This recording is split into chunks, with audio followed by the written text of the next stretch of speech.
Alice Adams Part 2 by Booth Tarkington. Chapter 19. Alice was softly crooning to herself as her mother turned the corner of the house and approached through the dusk. "Isn't it the most beautiful evening?" the daughter said. "Why can't summer last all year? Did you ever know a lovelier twilight than this, Mama?" Mrs. Adams laughed and answered, "Not since I was your age, I expect." Alice was wistful at once. "Don't they stay beautiful after my age?" "Well, it's not the same thing, isn't it?" "Not ever."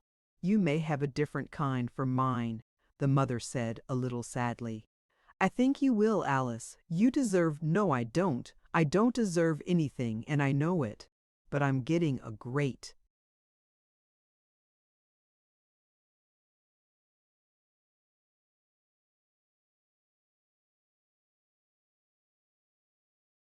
deal these days, more than I ever dreamed could come to me. I'm pretty happy, Mama." "Dearie." Her mother would have kissed her, but Alice drew away. "Oh, I don't mean," she laughed nervously. "I wasn't meaning to tell you I'm engaged, Mama. We're not. I mean, oh! Things seem pretty beautiful in spite of all I've done to spoil 'em." "You?" Mrs. Adams cried incredulously. "What have you done to spoil anything?" "Little things," Alice said.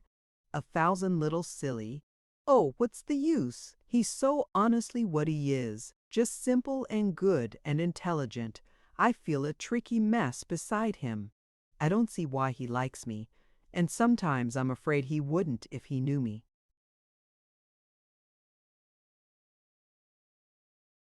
"He'd just worship you," said the fond mother, "and the more he knew you, the more he'd worship you." Alice shook her head. "He's not the worshipping kind, not like that at all. He's more—" But Mrs. Adams was not interested in this analysis, and she interrupted briskly, "Of course it's time your father and I showed some interest in him. I was just saying I actually don't believe he's ever been inside the house." "No," Alice said musingly. "That's true. I don't believe he has. Except when we've walked in the evening, we've always sat out here, even those 2 times when it was drizzly. It's so much nicer." "We'll have to do smoothing or other, of course," her mother said. "What like?" "I was thinking—" Mrs. Adams paused. "Well, of course we could hardly put off asking him to dinner or something much longer." Alice was not enthusiastic, so far from it, indeed, that there was a melancholy alarm in her voice. "Oh, Mama, must we? Do you think so?" "Yes, I do. I really do. Couldn't we— Well, couldn't we wait? It looks queer," Mrs. Adams said. "It isn't the thing at all for a young man to come as much as he does, and never more than just barely meet your father and mother. No, we ought to do something." "But a dinner," Alice objected. "In the first place, there isn't anybody I want to ask. There isn't anybody I would ask."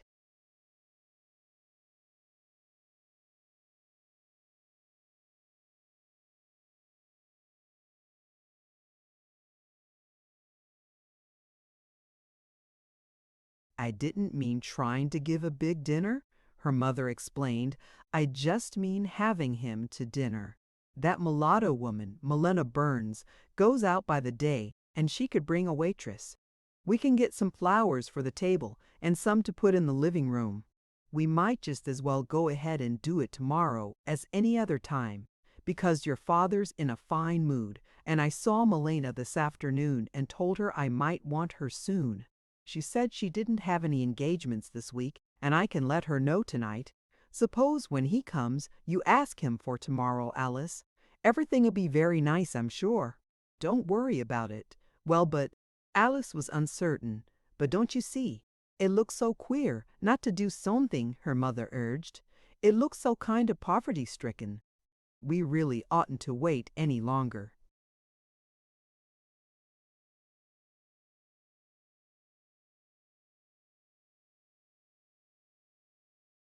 Alice assented, though not with a good heart.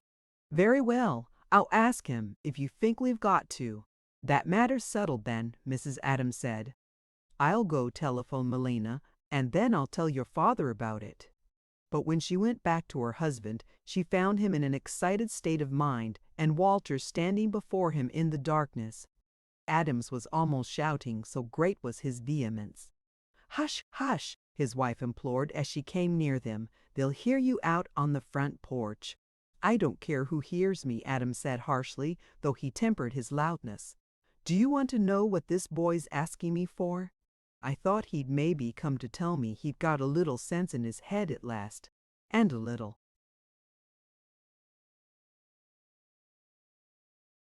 decency about what's due his family. I thought he was going to ask me to take him into my plant."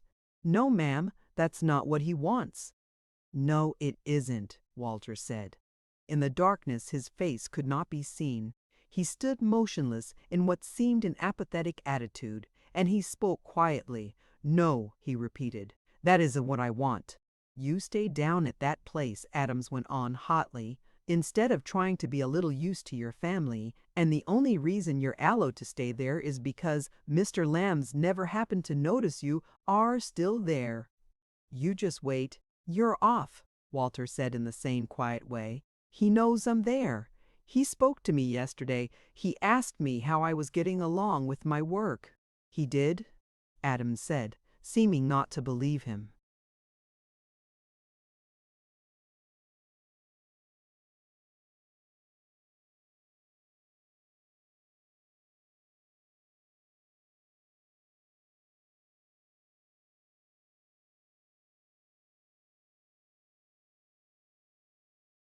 "Yes, he did. What else did he say, Walter?" Mrs. Adams asked quickly. "Nothing, just walked on. I don't believe he knew who you were," Adams declared. "Think not. He called me Walter Adams." At this, Adams was silent, and Walter, after waiting a moment, said, "Well, are you going to do anything about me?" "About what I told you I got to have." "What is it, Walter?" his mother asked, since Adams did not speak. Walter cleared his throat and replied in a tone as quiet as that he had used.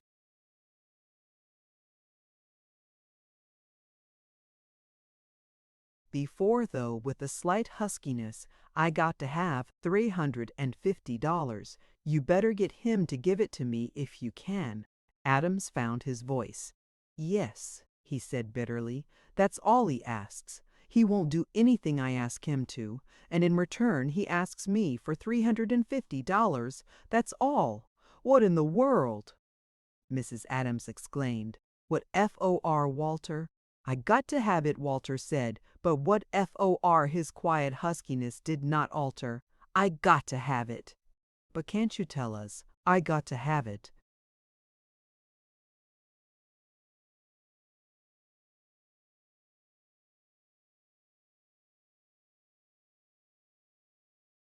"That's all you can get out of him," Adams said. "He seems to think it'll bring him in $350.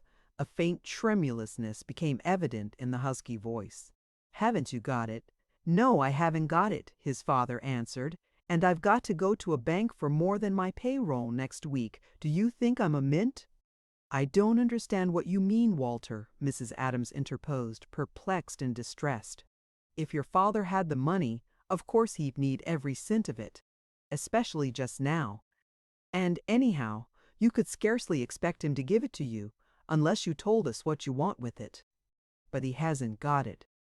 "All right," Walter said, and after standing a moment more, in silence, he added impersonally, "I don't see as you ever did anything much for me anyhow, either of you."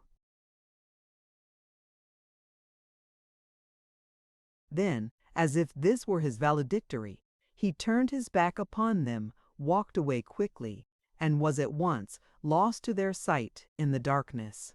"There's a fine boy too I've had the trouble of raising," Adams grumbled. "Just crazy, that's all."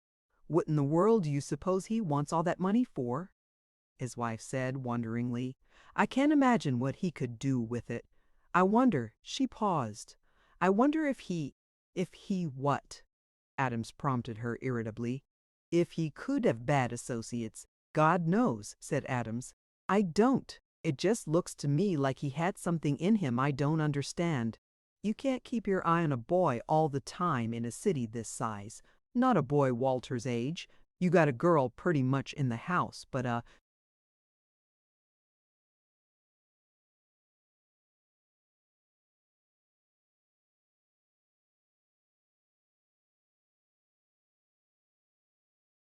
boy'll follow his nature. I don't know what to do with him." Mrs. Adams brightened a little. "He'll come out all right," she said. "I'm sure he will. I'm sure he'd never be anything really bad. And he'll come around all right about the glue works, too. You'll see. Of course, every young man wants money. It doesn't prove he's doing anything wrong just because he asks you for it. No. All it proves to me is that he hasn't got good sense asking me for $350 when he knows as well as you do the position I'm in. If I wanted to, I couldn't hardly let him have 350 cents, let alone dollars. I'm afraid you'll have to let Emmy have that much, and maybe a little more," she ventured timidly, and she told him of her plans for the morrow. He objected vehemently. "Oh, but Alice has probably asked him by this time," Mrs. Adams said. "It really must be done, Virgil. You don't want him to think she's ashamed of us, do you?" "Well, go ahead, but just let me stay away," he begged. "Of course I expect to undergo a kind of talk with him when he gets ready to say something to us about Alice, but I do hate to have to sit through a fashionable dinner." "Why, it isn't going to bother you," she said. "Just one young man as a guest." "Yes, I know, but you want to have all this fancy cooking, and I see well enough you're going to get that old dress suit out of the cedar chest in the attic and try to make me put it on me." "I do think you better, Virgil. I hope the moths have got in it," he said. "Last time I wore it was to the banquet, and it was pretty old then. Of course I didn't mind wearing it to the banquet so much, because that was what you might call quite an occasion." He spoke with some reminiscent complacency. The banquet, an affair now 5 years past, having provided the one time in his life when he had been so distinguished among his fellow citizens as to receive an invitation to be present with some 700 others at the annual eating and speech-making of the city's Chamber of Commerce. "Anyhow, as you say, I think it would look foolish of me to wear a dress suit for just one young man," he went on protesting feebly. "What's the use of all so much howdy-do anyway? You don't expect him to believe we put on all that style every night, do you? Is that what you're after?" "Well, we want him to think we live nicely," she admitted. "So that's it," he said querulously. "You want him to think that's our regular gait, do you? Well, he'll know better about me, no matter how you fix me up, because he saw me in my regular suit the evening she introduced me to him, and he could tell anyway. I'm not one of these moving picture sporting men that's always got a dress suit on. Besides, you and Alice certainly have some idea he'll come again, haven't you? If they get things settled between 'em, he'll be around the house and to meals most any time, won't he? You don't hardly expect to put on style all the time, I guess. Well, he'll see then that this kind of thing was all show-off and bluff, won't he? What about it?" Oh, well, by that time she left the sentence unfinished, as if absently. "You could let us have a little money for tomorrow, couldn't you, honey?" "Oh, I reckon," he mumbled. "A girl like Alice is some comfort. She don't come around acting as if she'd commit suicide if she didn't get $350 in the next 5 minutes. I expect I can spare $5 or $6 for your show-off if I got to." However, she finally obtained 15 before his bedtime, and the next morning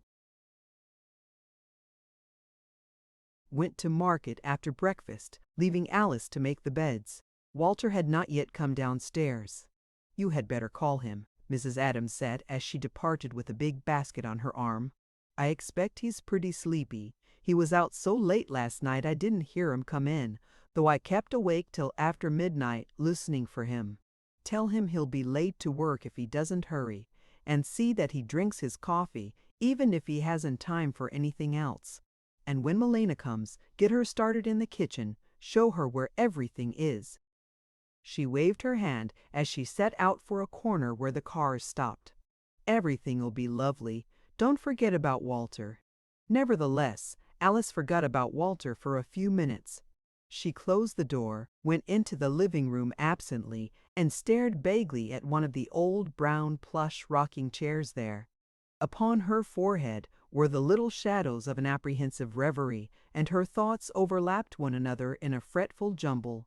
What will he think? These old chairs, they're hideous. I'll scrub those.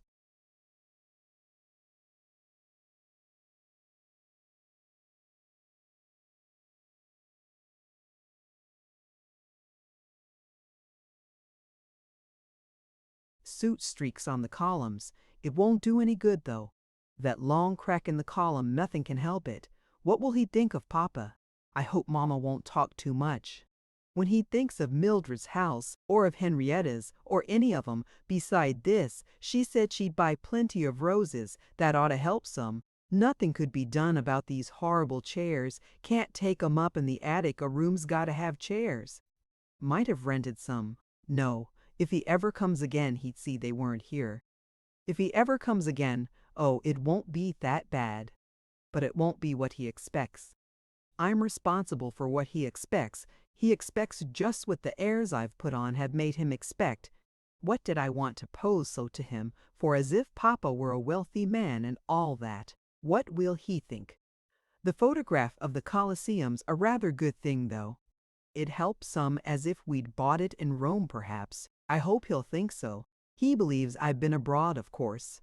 The other night he said, "You remember the feeling you get in the Sainte-Chapelle." There's another lie of mine, not saying I didn't.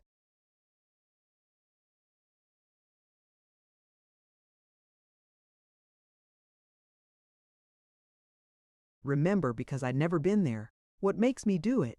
Papa must wear his evening clothes. But Walter— With that she recalled her mother's admonition and went upstairs to Walter's door. She tapped upon it with her fingers. "Time to get up, Walter. The rest of us had breakfast over half an hour ago, and it's nearly 8 o'clock. You'll be late. Hurry down, and I'll have some coffee and toast ready for you." There came no sound from within the room, so she rapped louder. "Wake up, Walter!" She called and rapped again, without getting any response, and then, finding that the door yielded to her, opened it and went in. Walter was not there. He had been there, however, had slept upon the bed, though not inside the Dean.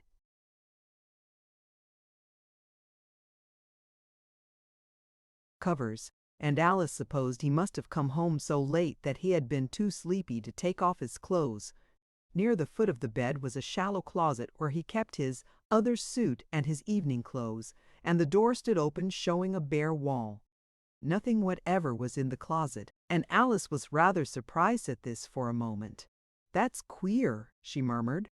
And then she decided that when he woke he found the clothes he had slept in so mussy he had put on his other suit and had gone out before breakfast with the mussed clothes to have them pressed, taking his evening things with them. Satisfied with this explanation, and failing to observe that it did not account for the absence of shoes from the closet floor, she nodded absently. Yes, that must be it. And when her mother returned, told her that Walter had probably breakfasted downtown. They did not delay over this. The colored woman had arrived, and the basket's disclosures were important. "I stopped at Worlig's on the way back," said Mrs. Adams, flushed with hurry and excitement. "I bought a can of caviar there.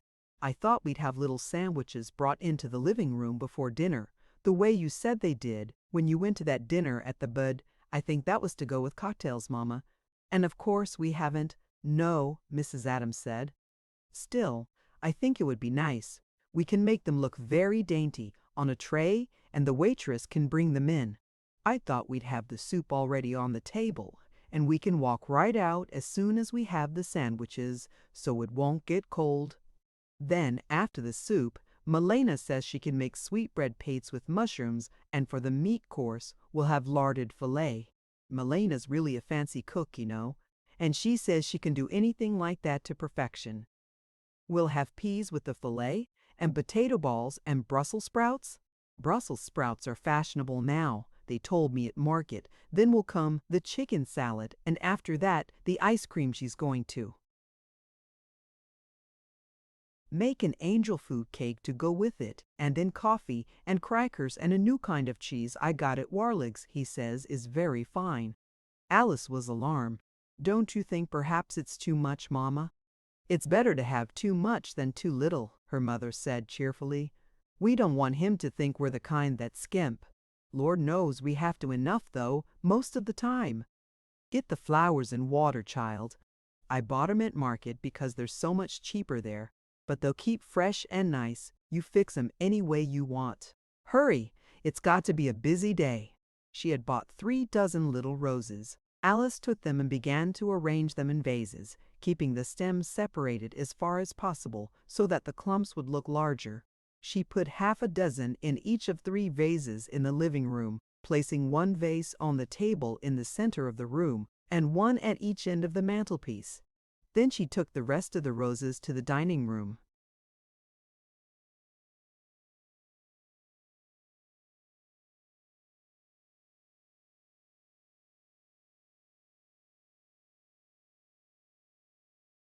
But she postponed the arrangement of them until the table should be set, just before dinner. She was thoughtful, planning to dry the stems and lay them on the tablecloth like a vine of roses running in a delicate design if she found that the dozen and a half she had left were enough for that. If they weren't, she would arrange them in a vase. She looked a long time at the little roses in the basin of water where she had put them.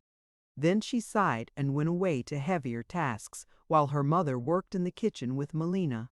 Alice dusted the living room and the dining room vigorously, though all the time with a look that grew more and more pensive, and having dusted everything, she wiped the furniture, rubbed it hard. After that, she washed the floors and the woodwork. Emerging from the kitchen at noon, Mrs. Adams found her daughter on hands and knees, scrubbing the bases of the columns between the hall and the living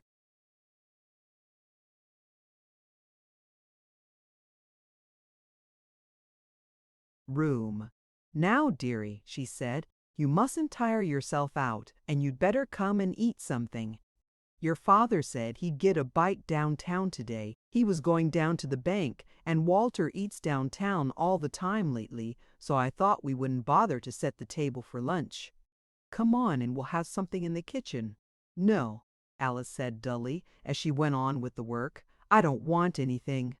Her mother came closer to her. Why, what's the matter? She asked briskly. You seem kind of pale to me, and you don't look happy. Well, Alice began uncertainly, but said no more. See here, Mrs. Adams exclaimed. This is all just for you. You ought to be enjoying it. Why, it's the first time we've entertained, and I don't know how long. I guess it's almost since we had that little party when you were 18. What's the matter with you? Nothing, I don't know. But dearie, aren't you looking forward to this evening? The girl looked up, showing a pallid and solemn face. Oh yes, of course, she said, and tried to smile. Of course we had to do it. I do think it'll be nice. Of course I'm looking forward to it.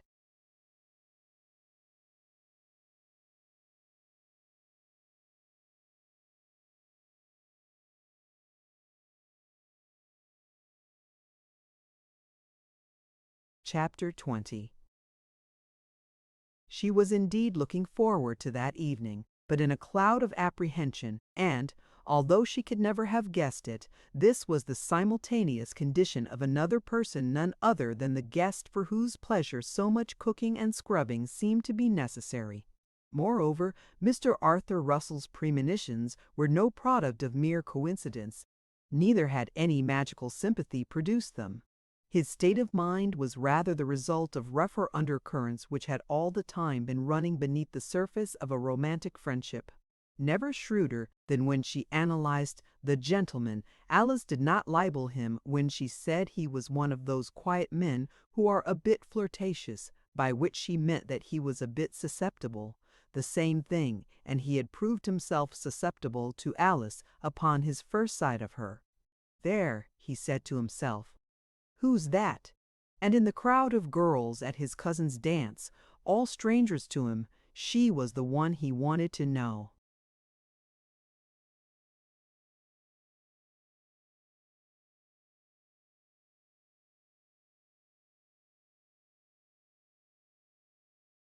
since then, his summer evenings with her had been as secluded as if, for 3 hours after the falling of dusk, they two had drawn apart from the world to some dear bower of their own.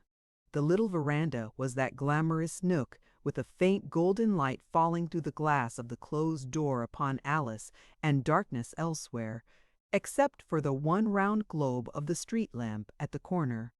The people who passed along the sidewalk now and then were only shadows with voices, moving vaguely under the maple trees that loomed in obscure contours against the stars.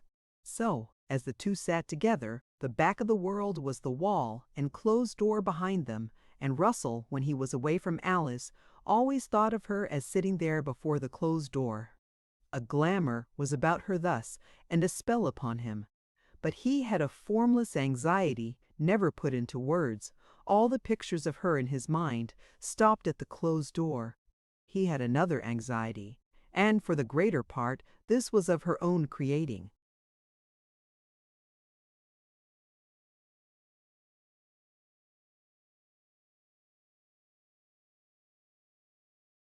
She had too often asked him, no matter how gaily, what he heard about her, too often begged him not to hear anything. Then, hoping to forestall whatever he might hear, she had been at too great pains to account for it, to discredit and mock it, and, though he laughed at her for this, telling her truthfully he did not even hear her mentioned, the everlasting irony that deals with all such human forefindings prevailed. Lately, he had half confessed to her what a nervousness she had produced. "You make me dread the day when I'll hear somebody speaking of you. You're getting me so upset about it that if I ever hear anybody so much as say the name Alice Adams, I'll run." The confession was but half of one because he laughed, and she took it for an assurance of loyalty in the form of burlesque.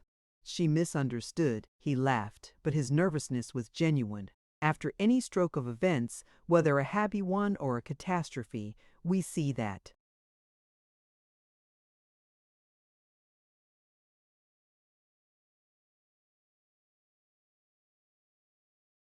The materials for it were a long time gathering, and the only marvel is that the stroke was not prophesied.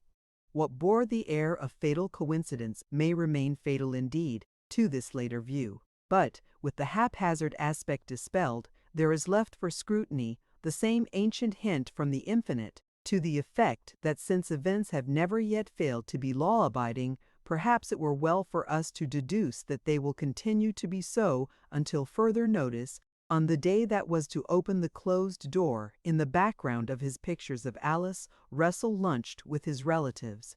There were but the four people, Russell and Mildred and her mother and father, in the great cool dining room. Arched French windows, shaded by awnings, admitted a mellow light and looked out upon a green lawn ending in a long conservatory, which revealed through its glass panes a carnival of plants in luxuriant blossom. From his seat at the table, Russell glanced out at this pretty display and informed his cousins that he was surprised. "You have such a glorious spread of flowers all over the house."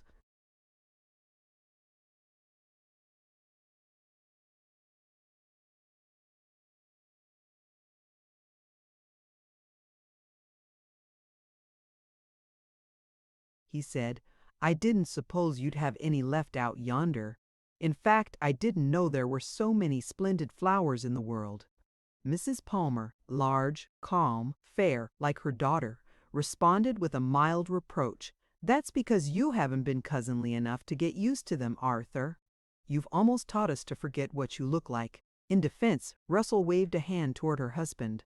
"You see, he's begun to keep me so hard at work," but Mr. Palmer declined the responsibility. "Up to 4 or 5 in the afternoon, perhaps," he said. "After that, the young gentleman is as much a stranger to me as he is to my family. I'd been wondering who she could be." "When a man's preoccupied there must be a lady, then?" Russell inquired. "That seems to be the view of your sex," Mrs. Palmer suggested. "It was my husband who said it, not Mildred or I." Mildred smiled faintly. "Papa may be singular in his ideas. They may come entirely from his own experience and have nothing to do with Arthur." "Thank you, Mildred," her cousin said. bowing to her gratefully. "You seem to understand my character and your father's quite as well." However, Mildred remained grave in the face of this customary pleasantry, not because the old jest worn round like what preceded it rolled in an old groove, but because of some preoccupation of her own. Her faint smile had disappeared, and, as her cousin's glance met hers, she looked down, yet not before he had seen in her eyes the flicker of something like a question both poignant and dismayed. He may have understood it, for his own smile vanished at once in favor of a reciprocal solemnity.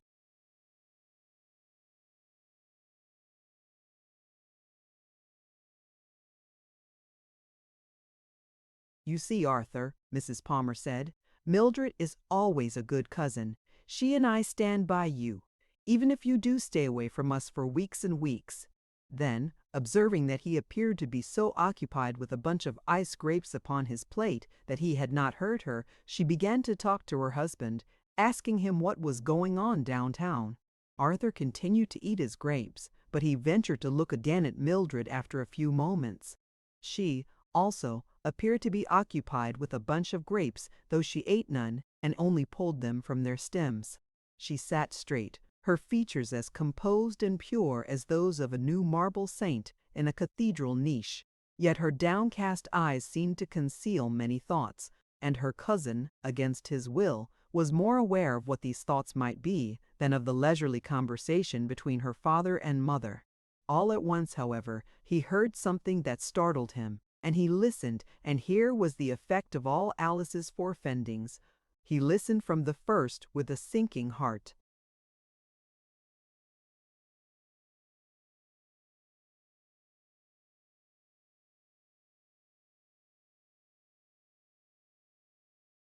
Mr. Palmer, mildly amused by what he was telling his wife, had just spoken the words, "This Virgil Adams." What he had said was, "This Virgil Adams, that's the man's name. Queer case." "Who told you?" Mrs. Palmer inquired, not much interested. "Alfred Lamb," her husband answered. "He was laughing about his father, at the club. You see, the old gentleman takes a great pride in his judgment of men, and always boasted to his sons that he'd never in his life made a mistake in trusting the wrong man. Now Alfred and James Albert Jr. think they have a great joke on him, and they've twitted him so much about it he'll scarcely speak to them. From the first, Alfred says, the old chap's only repartee was, 'You wait, and you'll see.' And they've asked him so often to show them what they're going to see that he won't say anything at all. He's a funny old fellow," Mrs. Palmer observed, "but he's so shrewd I can't."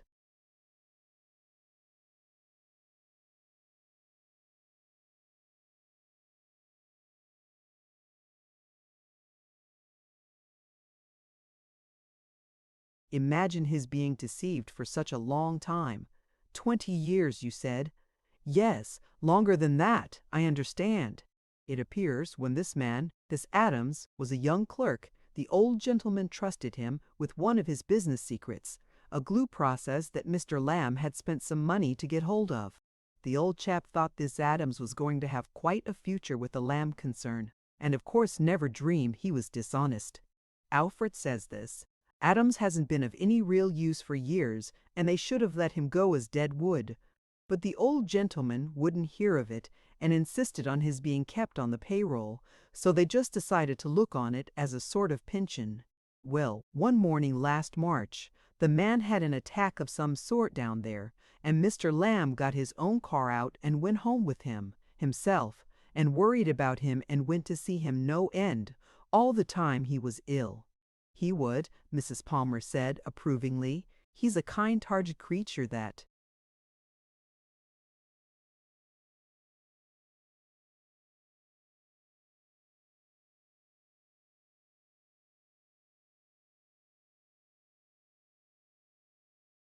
Old man.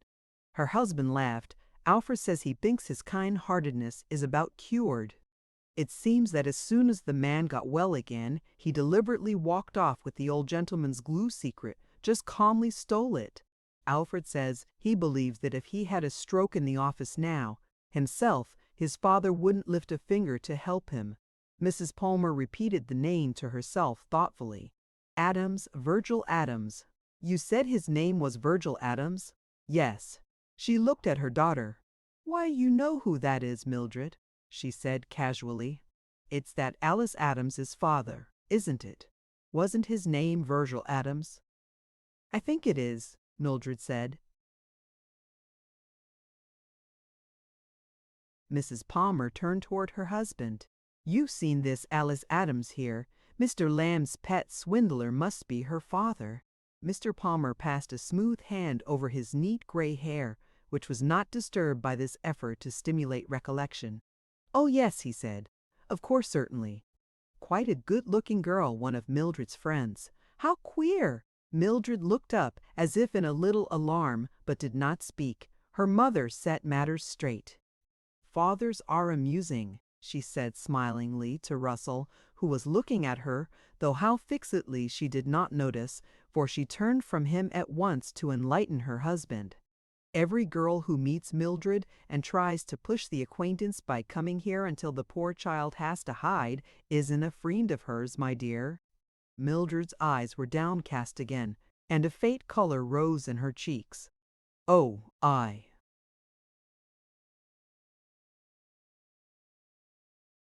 Shouldn't put it quite that way about Alice Adams, she said in a low voice. I saw something of her for a time. She's not unattractive in a way. Mrs. Palmer settled the whole case of Alice carelessly. A pushing sort of girl, she said, a very pushing little person. Mildred began, and after hesitating concluded, I rather dropped her. Fortunate you've done so, her father remarked cheerfully, especially since various members of the Lamb connection are here frequently. They mightn't think you'd show great tact in having her about the place. He laughed and turned to his cousin. All this isn't very interesting to poor Arthur. How terrible people are with a newcomer in a town. They talk as if he knew all about everybody. But we don't know anything about these queer people ourselves, said Mrs.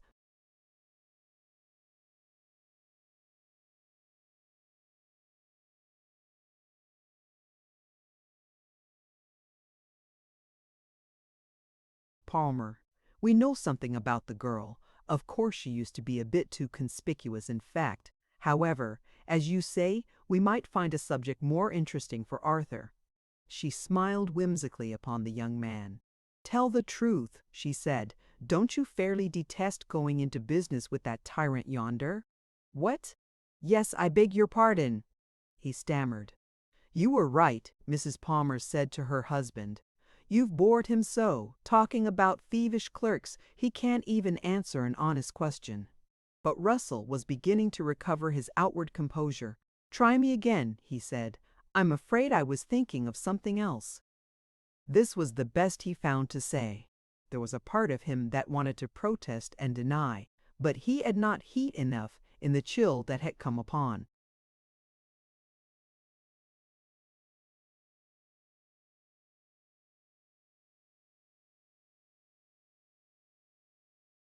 him. If here was the first mention of Alice, and with it the reason why it was the first, Mr. Palmer had difficulty in recalling her, and she happened to be spoken of only because her father's betrayal of a benefactor's trust had been so peculiarly atrocious that, in the view of the benefactor's family, it contained enough of the element of humor to warrant a mild laugh at a club.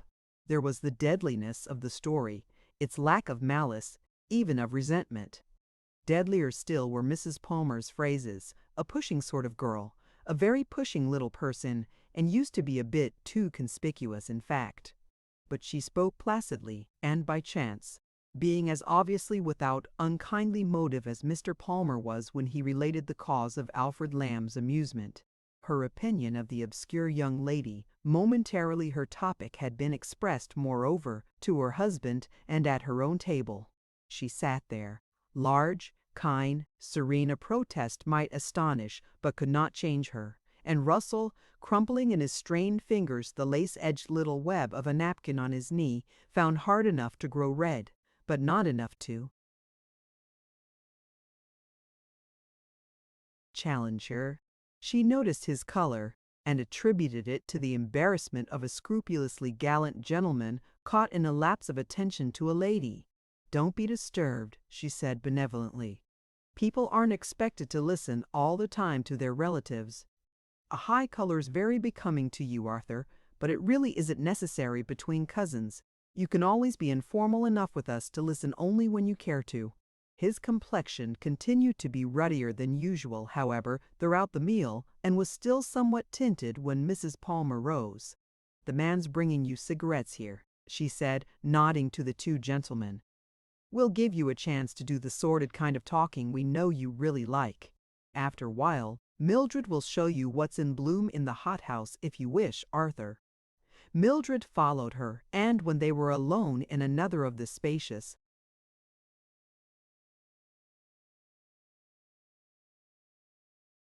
rooms, went to a window and looked out, while her mother seated herself near the center of the room in a gilt armchair mellowed with old Aubusson tapestry. Mrs. Palmer looked thoughtfully at her daughter's back, but did not speak to her until coffee had been brought for them. "Thanks," Mildred said, not turning. "I don't care for any coffee, I believe." "No," Mrs. Palmer said gently. "I'm afraid our good-looking cousin won't think you're very talkative, Mildred. You spoke only about twice at lunch. I shouldn't care for him to get the idea you're piqued because he's come here so little lately, should you?" "No, I shouldn't," Mildred answered in a low voice, and with that she turned quickly and came to sit near her mother. "But it's what I am afraid of. Mamma, did you notice how red he got?" "You mean when he was caught not listening to a question of mine?" "Yes, it's very becoming to him." "Mamma, I don't think that was the reason." "I don't think it was because he wasn't listening, I mean." "No, I think his color and his not listening came from the same reason," Mildred said, and although she had come to sit near her mother, she did not look at her.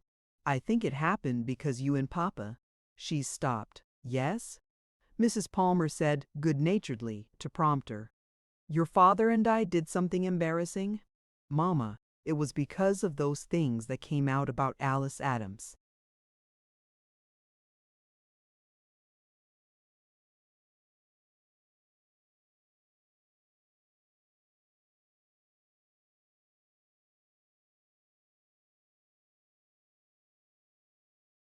"How could that bother Arthur? Does he know her?" "Don't you remember?" the daughter asked. "The day after my dance, I mentioned how odd I thought it was in him. I was a little disappointed in him. I'd been seeing that he met everybody, of course, but she was the only girl Ichi asked to meet, and he did it as soon as he noticed her.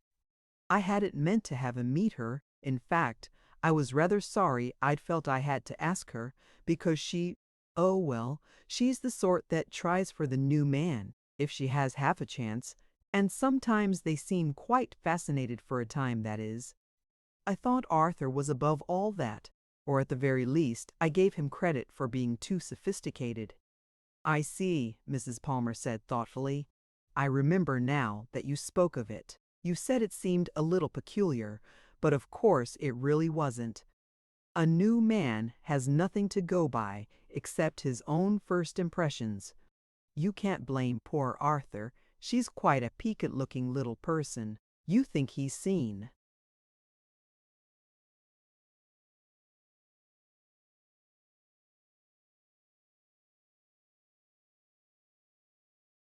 something of her since then?" Mildred nodded slowly. "I never dreamed such a thing till yesterday, and even then I rather doubted it till he got so red just now. I was surprised when he asked to meet her, but he just danced with her once and didn't mention her afterward. I forgot all about it. In fact, I virtually forgot all about her." "I'd seen quite a little of her." "Yes," said Mrs. Palmer. "She did keep coming here. But I just about decided that it really wouldn't do," Mildred went on. "She isn't, well, I didn't admire her." "No," her mother assented, and evidently followed a direct connection of thought in a speech apparently irrelevant. "I understand the young Malone wants to marry Henrietta. I hope she won't. He seems rather a gross type of person." Oh, he's just one, Mildred said. I don't know that he and Alice Adams were ever engaged. She never told me so. She may not have been engaged to any of them. She was just enough among the other girls to get talked about, and one of the reasons I felt a little inclined to be nice to her was that they seemed to be rather edging her out of the circle. It wasn't long before I saw they were right, though. I happened to mention I was going to give a dance, and she pretended to take it as a matter of course that I meant to invite her brother at least. I thought she pretended. She may have really believed it. At any rate, I had to send him a card. But I didn't intend to be let in for that sort of thing again, of course. She's what you said, pushing, though I'm awfully sorry you said it. Why shouldn't I have said it, my dear? Of course I didn't say shouldn't. Mildred explained gravely. I meant only that I'm sorry it happened.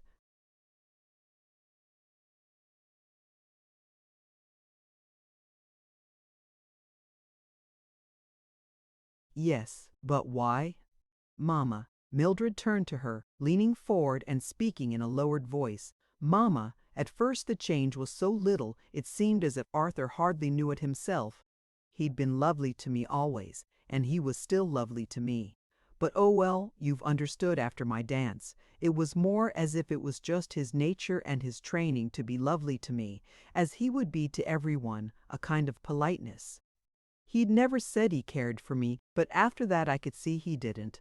It was clear after that. I didn't know what had happened. I couldn't think of anything I'd done. Mama, it was Alice Adams. Mrs. Palmer set her little coffee cup upon the table beside her, calmly following her own motion with her eyes, and not seeming to realize with what serious entreaty her daughter's gaze was fixed upon her. Mildred repeated the last sentence of her revelation and introduced a stress of insistence.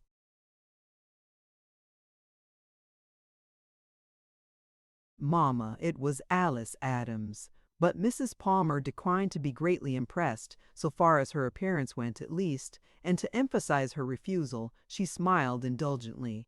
What makes you think so? Henrietta told me yesterday. At this Mrs. Palmer permitted herself to laugh softly aloud. Good heavens, is Henrietta a soothsayer? Or is she Arthur's particular confidant? No. Ella Dowling told her. Mrs. Palmer's laughter continued. Now we have it, she exclaimed. It's a game of gossip. Arthur tells Ella, Ella tells Henrietta, and Henrietta tells Don't laugh, please, Mama, Mildred begged. Of course Arthur didn't tell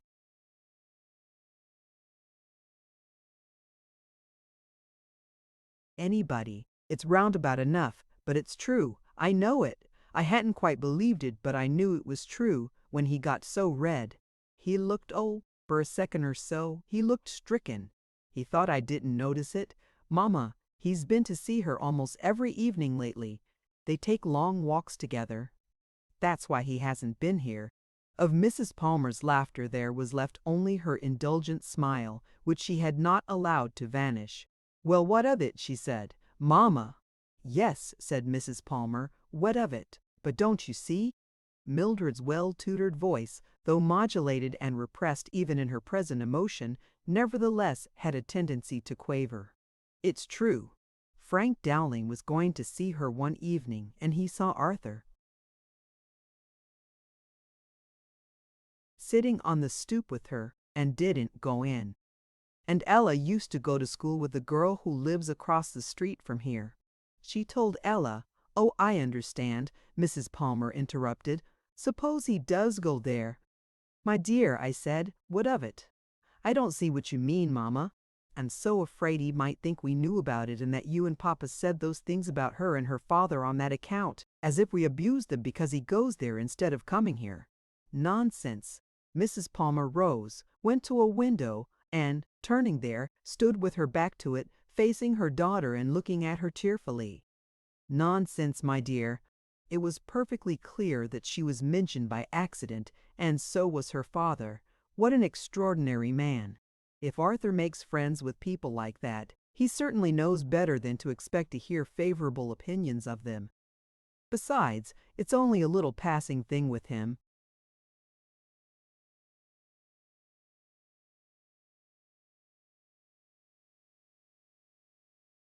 Mama, When he goes there almost every— Yes, Mrs. Palmer said dryly. It seems to me I've heard somewhere that other young men have gone there almost every— She doesn't last, apparently.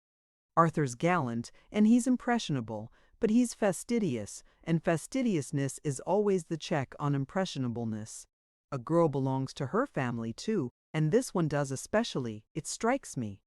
Arthur's very sensible. He sees more than you'd think. Mildred looked at her hopefully. Then you don't believe he's likely to imagine we said those things of her in any meaning way? At this Mrs. Palmer laughed again. There's one thing you seem not to have noticed, Mildred. What's that?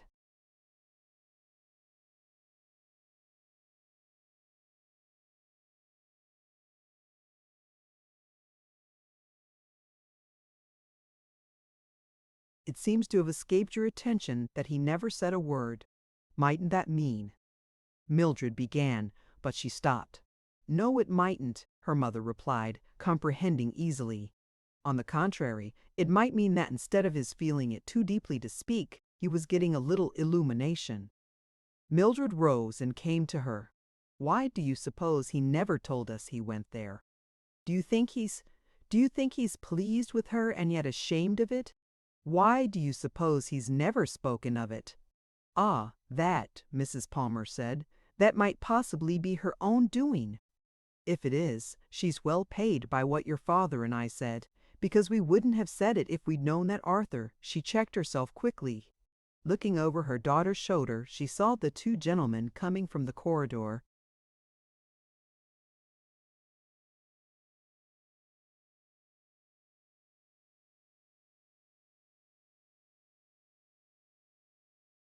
Toward the wide doorway of the room, and she greeted them cheerfully. If you finished with each other for a while, she added, Arthur may find it a relief to put his thoughts on something prettier than a trust company and more fragrant. Arthur came to Mildred. Your mother said at lunch that perhaps you'd— I didn't say perhaps, Arthur, Mrs. Palmer interrupted to correct him. I said she would. If you care to see and smell those lovely things out yonder, she'll show them to you. Run along, children. Half an hour later, glancing from a window, she saw them come from the hothouses and slowly cross the lawn. Arthur had a fine rose in his buttonhole and looked profoundly thoughtful.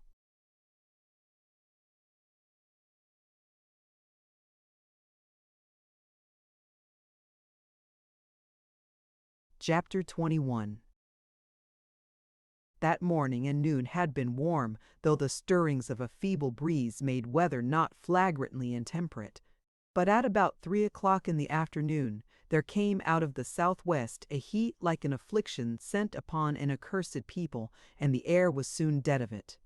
Dripping Negro ditch diggers whooped with satires praising hell and hot weather as the tossing shovels flickered up to the street level, where sluggish male pedestrians carried coats upon hot arms and fanned themselves with straw hats or, remaining covered, wore soaked handkerchiefs between scalp and straw. Clerks drooped in silent, big department stores. Stenographers in offices kept as close to electric fans as the intervening bulk of their employers would let them. Guests in hotels left the lobbies and went to lie unclad upon their beds, while in hospitals the patients murmured querulously against the heat, and perhaps against some noisy motorist who strove to feel the air by splitting it, not troubled by any foreboding that he too, that hour next week, might need quiet near a hospital. The hot spell was a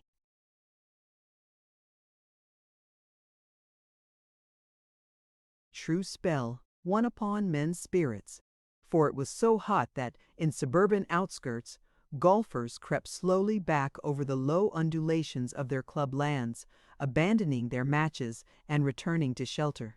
Even on such a day, sizzling work had to be done, as in winter.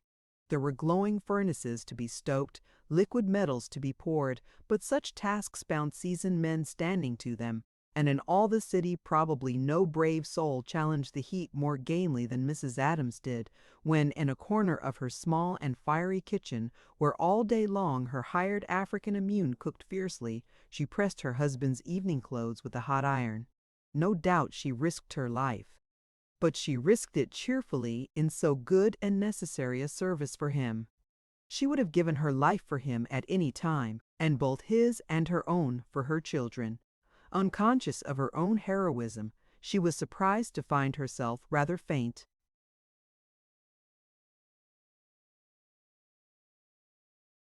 When she finished her ironing. However, she took heart to believe that the clothes looked better in spite of one or two scorched places, and she carried them upstairs to her husband's room before increasing blindness forced her to grope for the nearest chair.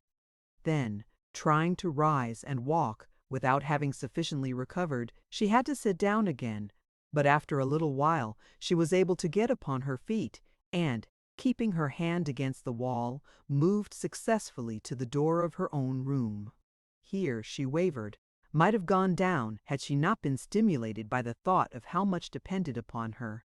She made a final great effort and floundered across the room to her bureau, where she kept some simple restoratives.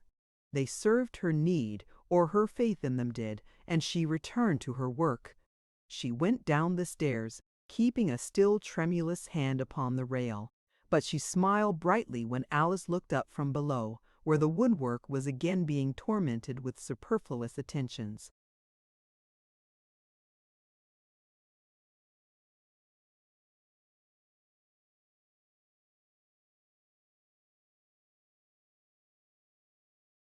Alice Daunt, her mother said, commiseratingly. You did all that this morning, and it looks lovely. What's the use of wearing yourself out on it? You ought to be lying down, so's to look fresh for tonight. Hadn't you better lie down yourself? The daughter returned. Are you ill, Mamma? Certainly not. What in the world makes you think so? You look pretty pale, Alice said, and sighed heavily. It makes me ashamed, having you work so hard for me. How foolish! I think it's fun, getting ready to entertain a little again, like this. I only wish it hadn't turned so hot. I'm afraid your poor father'll suffer. His things are pretty heavy, I noticed. Well, it'll do him good to bear something for style's sake this once, anyhow. She laughed, and coming to Alice, bent down and kissed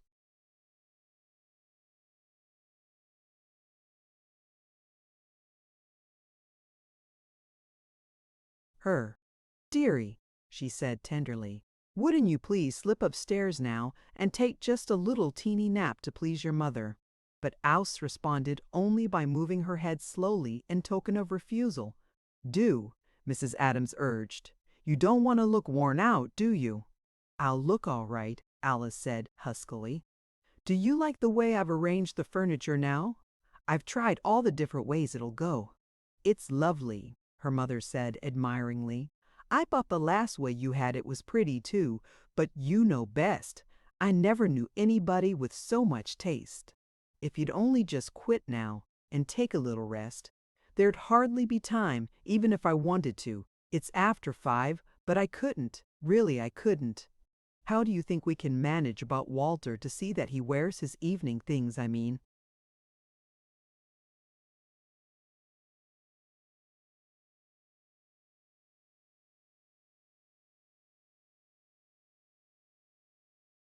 Mrs. Adams pondered. I'm afraid he'll make a lot of objections on account of the weather and everything. I wish we'd had a chance to tell him last night or this morning. I'd have telephoned to him this afternoon except, well, I scarcely like to call him up at that place, since your father— No, of course not, Mamma. If Walter gets home late, Mrs. Adams went on, I'll just slip out and speak to him, in case Mr. Russell's here before he comes. I'll just tell him he's got to hurry and get his things on. Maybe he won't come home to dinner, Alice suggested rather hopefully. Sometimes he doesn't. No, I think he'll be here. When he doesn't come, he usually telephones by this time to say not to wait for him. He's very thoughtful about that. Well, it really is.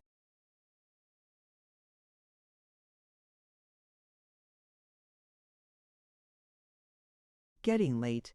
I must go and tell her she ought to be preparing her fillet. Dearie, do rest a little.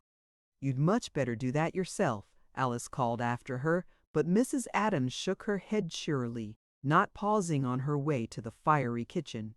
Alice continued her useless labors for a time, then carried her bucket to the head of the cellar stairway, where she left it upon the top step, and closing the door, returned to the living room. Again she changed the positions of the old plush rocking chairs, moving them into the corners where she thought they might be least noticeable, and while thus engaged, she was startled by a loud ringing of the doorbell. For a moment her face was panic-stricken, and she stood staring. Then she realized that Russell would not arrive for another hour at the earliest, and recovering her equipoise, went to the door. Waiting there in a languid attitude was a young colored woman with a small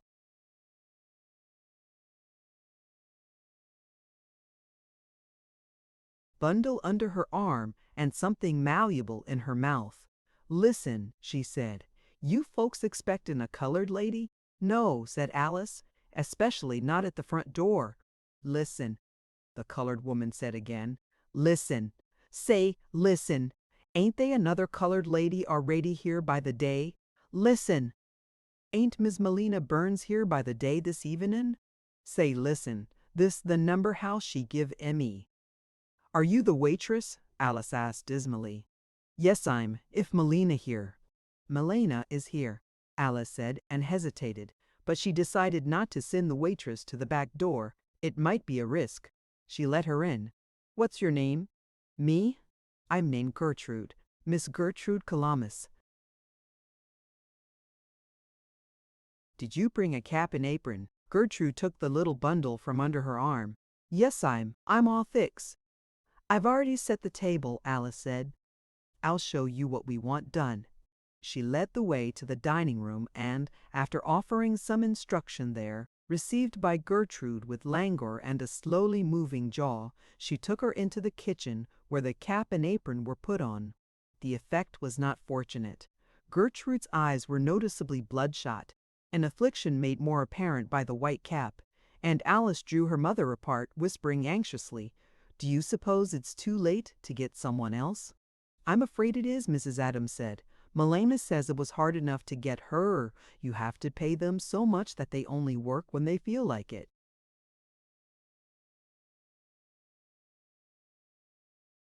"Mama, could you ask her to wear her cap straighter?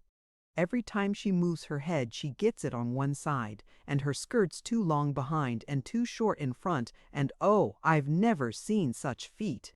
Alice laughed desolately. "And she must quit that terrible chewing." "Never mind, I'll get to work with her. I'll straighten her out all I can, dearie. Don't worry." Mrs. Adams patted her daughter's shoulder encouragingly. "Now, you can't do another thing, and if you don't run and begin dressing, you won't be ready. It'll only take me a minute to dress myself, and I'll be down long before you will. Run, darling. I'll look after everything." Alice nodded vaguely, went up to her room, and, after only a moment with her mirror, brought from her closet the dress of white organdie she had worn the night when she met Russell for the first time. She laid it carefully upon her bed and began to make ready to put it on. Her mother came in, half an hour later, to fasten her. "I am all dressed," Mrs. Adams said briskly. "Of course it doesn't matter. He won't know what the rest of us even look like. How could he? I know I'm an old sight, but all I want is to look respectable. Do I?" "You look like the best woman in the world, that's all," Alice said with a little gulp. Her mother laughed and gave her a final scrutiny. "You might use just a tiny bit more color, dearie. I'm afraid the excitement's made you a little pale, and you must brighten up. There's sort of a look in your eyes as if you'd got in a trance and couldn't get out. You've had it all day. I must run. Your father wants me to help him with his studs. Walter hasn't come yet, but I'll look after him. Don't worry. And you better hurry, dearie, if you're going to take any time fixing the flowers on the table."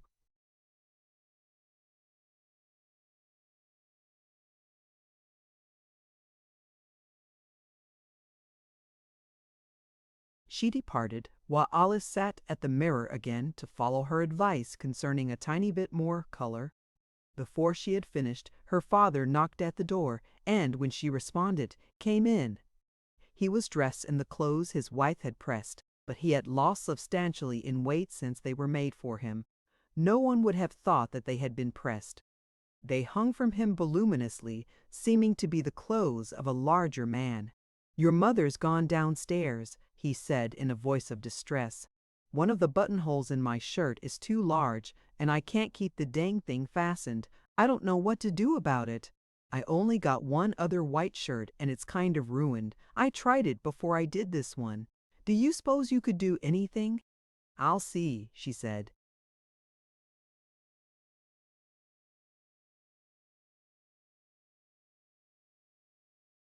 "My collar's got a frayed edge," he complained as she examined his troublesome shirt. "It's a good deal like wearing a saw, but I expect it'll wilt down flat pretty soon and not bother me long. I'm liable to wilt down flat, myself, I expect. I don't know as I remember any such hot night in the last 10 or 12 years." He lifted his head and sniffed the flaccid air, which was laden with a heavy odor. "My, but that smell is pretty strong," he said. "Stand still, please, Papa," Alice begged him. "I can't see what's the matter if you move around. How absurd you are about your old glue smell, Papa. There isn't a vestige of it, of course." "I didn't mean glue," he informed her. "I mean cabbage. Is that fashionable now, to have cabbage when there's company for dinner?" "That isn't cabbage, Papa. It's Brussels sprouts."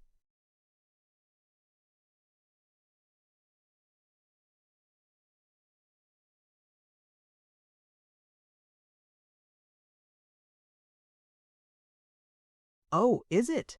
I don't mind it much because it keeps that glue smell off me, but it's fairly strong. I expect you don't notice it so much because you've been in the house with it all along and got used to it while it was growing." "It is pretty dreadful," Alice said. "Are all the windows open downstairs? I'll go down and see if you'll just fix that hole up for me." "I'm afraid I can't," she said. "Not unless you take your shirt off and bring it to me. I'll have to sew the hole smaller." "Oh, well, I'll go ask your mother to." "No," said Alice. "She's got everything on her hands. Run and take it off. Hurry, Papa. I've got to arrange the flowers on the table before he comes." He went away and came back presently, half undressed, bringing the shirt. "There's one comfort," he remarked pensively as she worked. "I've got that collar off for a while anyway. I wish I could go to table like this. I could stand it a good deal better. Do you seem to be making any headway with the dang thing?" "I think probably I can." Downstairs the doorbell rang and Alice's arms jerked with the shock. "Golly," her father said, "did you stick your finger with that fool needle?" She gave him a blank stare. "He's come." She was not mistaken, for, upon the little veranda, Russell stood facing the closed door at last. However, it remained closed for a considerable time after he rang. Inside the house, the warning summons of the bell was immediately followed by another sound, audible to Alice and her father, as a crash preceding a series of muffled falls. Then came a distant voice, bitter in complaint.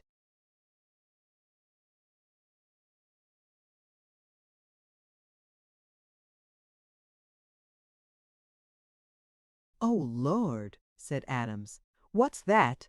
Alice went to the top of the front stairs, and her mother appeared in the hall below. "Mama!" Mrs. Adams looked up. "It's all right," she said in a loud whisper. "Gertrude fell down the cellar stairs." Somebody left a bucket there, and she was interrupted by a gasp from Alice and hastened to reassure her. "Don't worry, dearie. She may limp a little," but Adams leaned over the banisters. "Did she break anything?" he asked. "Hush," his wife whispered. "No. She seems upset and angry about it more than anything else. But she's rubbing herself, and she'll be all right in time to bring in the little sandwiches. Alice, those flowers!"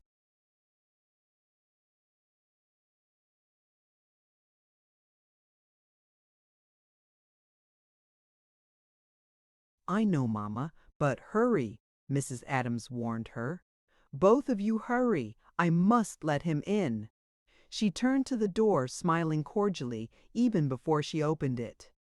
"Do come right in, Mr. Russell," she said loudly, lifting her voice for additional warning to those above.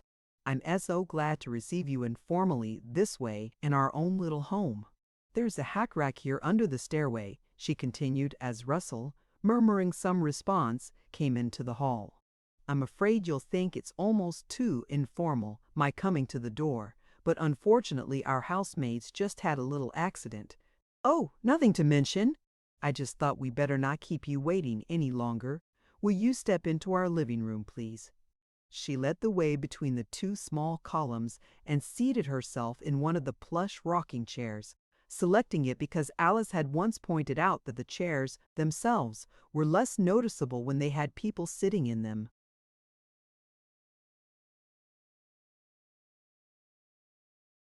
Do sit down, Mr. Russell. It's so very warm, it's really quite a trial just to stand up. Thank you, he said, as he took a seat. Yes, it is quite warm. And this seemed to be the extent of his responsiveness for the moment. He was grave, rather pale, and Mrs. Adams's impression of him, as she formed it then, was of a distinguished-looking young man, really elegant in the best sense of the word, but timid and formal when he first meets you. She beamed upon him, and used with everything she said a continuous accompaniment of laughter, meaningless except that it was meant to convey cordiality.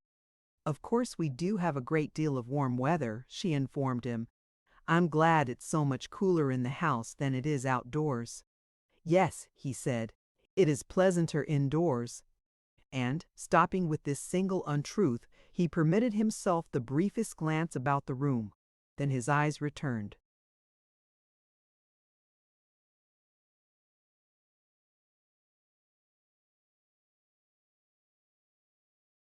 to his smiling hostess. Most people make a great fuss about hot weather, she said. The only person I know who doesn't mind the heat the way other people do is Alice. She always seems as cool as if we had a breeze blowing, no matter how hot it is. But then she's so amiable she never minds anything. It's just her character. She's always been that way since she was a little child. Always the same to everybody, high and low. I think character's the most important thing in the world, after all, don't you, Mr. Russell? Yes, he said solemnly, and touched his bedewed white forehead with a handkerchief. Indeed it is, she agreed with herself, never failing to continue her murmur of laughter. That's what I've always told Alice. But she never sees anything good in herself, and she just laughs at me when I praise her. She sees good in everybody.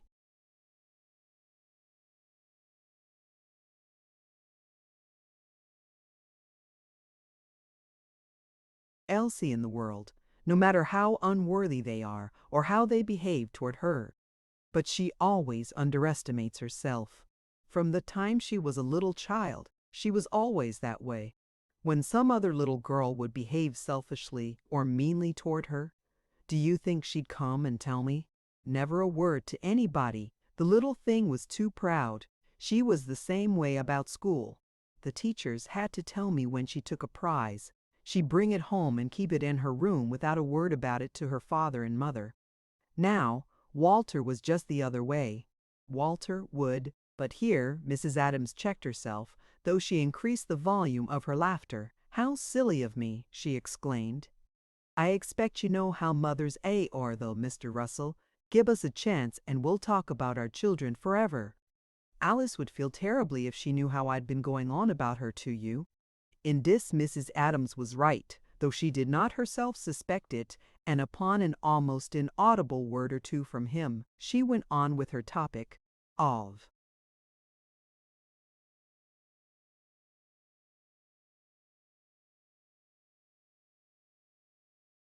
Of course, my excuse is that few mothers have a daughter like Alice. I suppose we all think the same way about our children, but some of us must be right when we feel we've got the best. Don't you think so? Yes. Yes, indeed. I'm sure I am. She laughed. I'll let the others speak for themselves. She paused reflectively.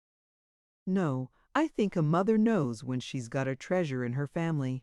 If she hasn't got one, she'll pretend she has, maybe. But if she has, she knows it. I certainly know I have.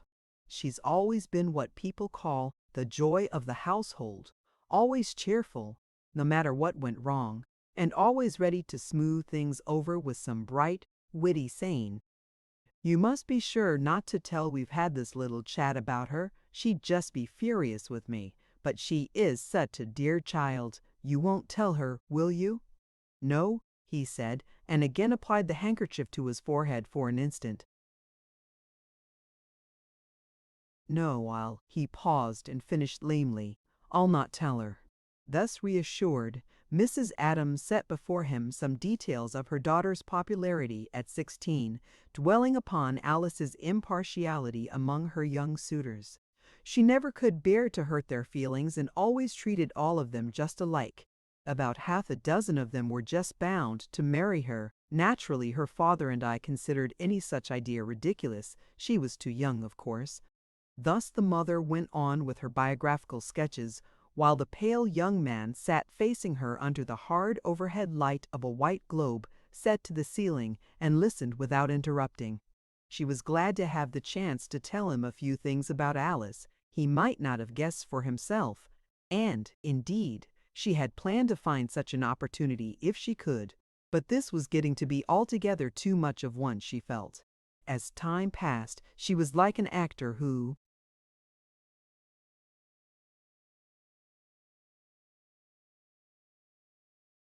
must improvise to keep the audience from perceiving that his fellow players have missed their cues, but her anxiety was not betrayed to the still listener. She had a valiant soul. Alice, meanwhile, had arranged her little roses on the table in as many ways, probably as there were blossoms, and she was still at it when her father arrived in the dining room by way of the back stairs and the kitchen. "It's pulled out again," he said, "but I guess there's no help for it now. It's too late, and anyway, it lets some air into me when it bulges. I can sit so's it won't be noticed much, I expect. Isn't it time you quit bothering about the looks of the table? Your mother's been talking to him about half an hour now, and I had the idea he came on your account, not hers. Hadn't you better go and—" "Just a minute," Alice said piteously. "Do you think it looks all right?"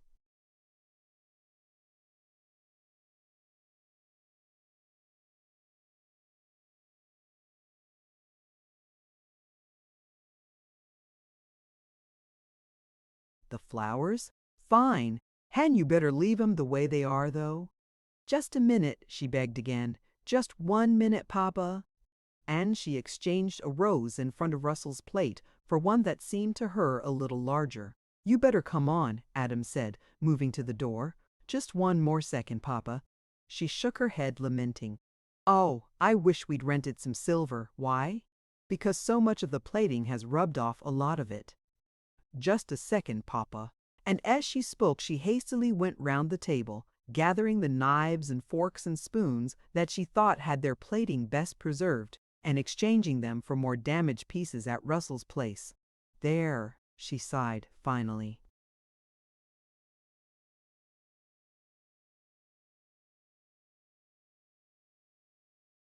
"Now I'll come." But at the door she paused to look back dubiously over her shoulder. "What's the matter now?" "The roses. I believe, after all, I shouldn't have tried that vine effect. I ought to have kept them in water, in the vase. It's so hot, they already begin to look a little wilted, out on the dry tablecloth like that. I believe why, look here, Alice," he remonstrated, as she seemed disposed to turn back. "Everything'll burn up on the stove if you keep on." "Oh, well," she said, "the vase was terribly ugly. I can't do any better. We'll go in." But with her hand on the doorknob she paused. "No, Papa, we mustn't go in by this door. It might look as if—" "As if what?"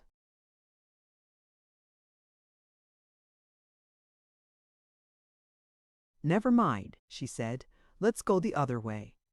"I don't see what difference it makes," he grumbled, but nevertheless followed her through the kitchen and up the back stairs, then through the upper hallway. At the top of the front stairs she paused for a moment, drawing a deep breath, and then, before her father's puzzled eyes, a transformation came upon her. Her shoulders, like her eyelids, had been drooping, but now she threw her head back, the shoulders straightened, and the lashes lifted over sparkling eyes. Vivacity came to her whole body in a flash, and she tripped down the steps, with her pretty hands rising in time to the lilting little tune she had begun to hum. At the foot of the stairs, one of those pretty hands extended itself at full arm's length toward Russell and continued to be extended until it reached his own hand as he came to meet her. "How terrible of me," she exclaimed, "to be so late coming down.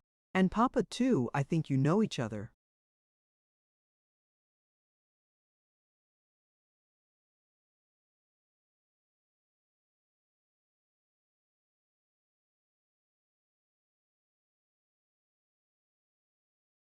Her father was advancing toward the young man, expecting to shake hands with him, but Alice stood between them, and Russell, a little flushed, bowed to him gravely over her shoulder without looking at him, whereupon Adams, slightly disconcerted, put his hands in his pockets and turned to his wife.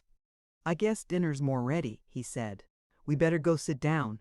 But she shook her head at him fiercely. "Wait," she whispered. "What for? For Walter?"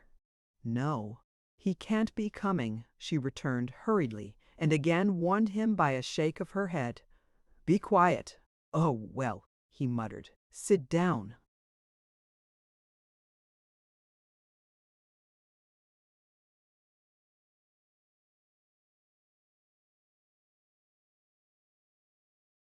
He was thoroughly mystified, but obeyed her gesture and went to the rocking chair in the opposite corner, where he sat down and, with an expression of meek inquiry, awaited events. Meanwhile, Alice prattled on. "It's really not a fault of mine being tardy. The shameful truth is, I was trying to hurry Papa. He's incorrigible. He stays so late at his terrible old factory. Terrible new factory, I should say. I hope you don't hate us for making you dine with us in such fearful weather. I'm nearly dying of the heat myself, so you have a fellow sufferer, if that pleases you. Why is it we always bear things better if we think other people have to stand them too?" And she added with an excited laugh, "Silly of us, don't you think?" Gertrude had just made her entrance from the dining room, bearing a tray. She came slowly, with an air of resentment, and her skirt still needed adjusting, while her lower jaw moved at intervals, though not now upon any substance but.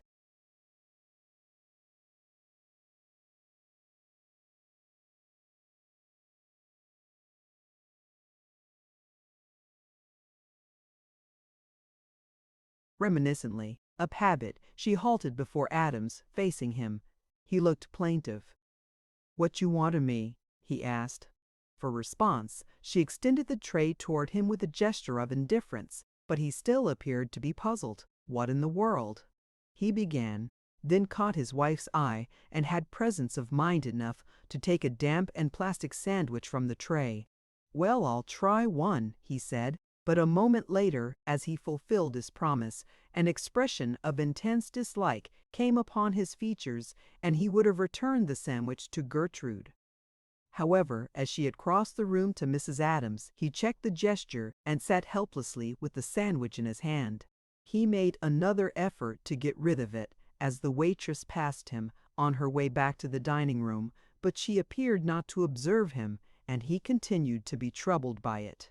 Alice was a loyal daughter. "These are delicious, Mamma," she said, and turning to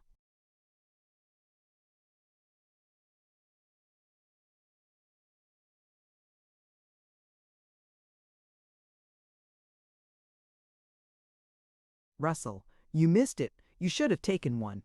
Too bad we couldn't have offered you what ought to go with it, of course." But she was interrupted by the second entrance of Gertrude, who announced "Dinner serve" and retired from view. "Well, well," Adams said, rising from his chair with relief. "That's good. Let's go see if we can eat it."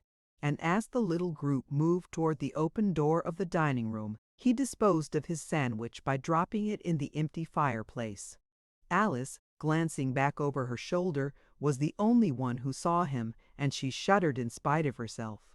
Then, seeing that he looked at her entreatingly, as if he wanted to explain that he was doing the best he could, she smiled upon him sunnily and began to chatter to Russell again.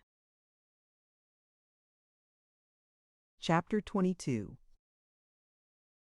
Alice kept her sprightly chatter going when they sat down, though the temperature of the room and the sight of hot soup might have discouraged the less determined gaiety. Moreover, there were details as unpropitious as the heat. The expiring roses expressed not beauty, but pathos, and what faint odor they exhaled was no rival to the lusty emanations of the Brussels sprouts. At the head of the table, Adams, sitting low in his chair, appeared to be unable to flatten the uprising wave of his starched bosom, and Gertrude's manner and expression were of a recognizable hostility during the long period of vain waiting for the cups of soup emptied. Only Mrs. Adams made any progress in this direction, the others merely fainting, now and then lifting their spoons as if they intended to do something with them. Alice's talk was little more than cheerful sound, but, to fill a desolate interval, served its purpose, and her mother supported her with ever-faithful cooings of appulsive laughter. "What a funny thing weather is," the girl ran on. "Yesterday,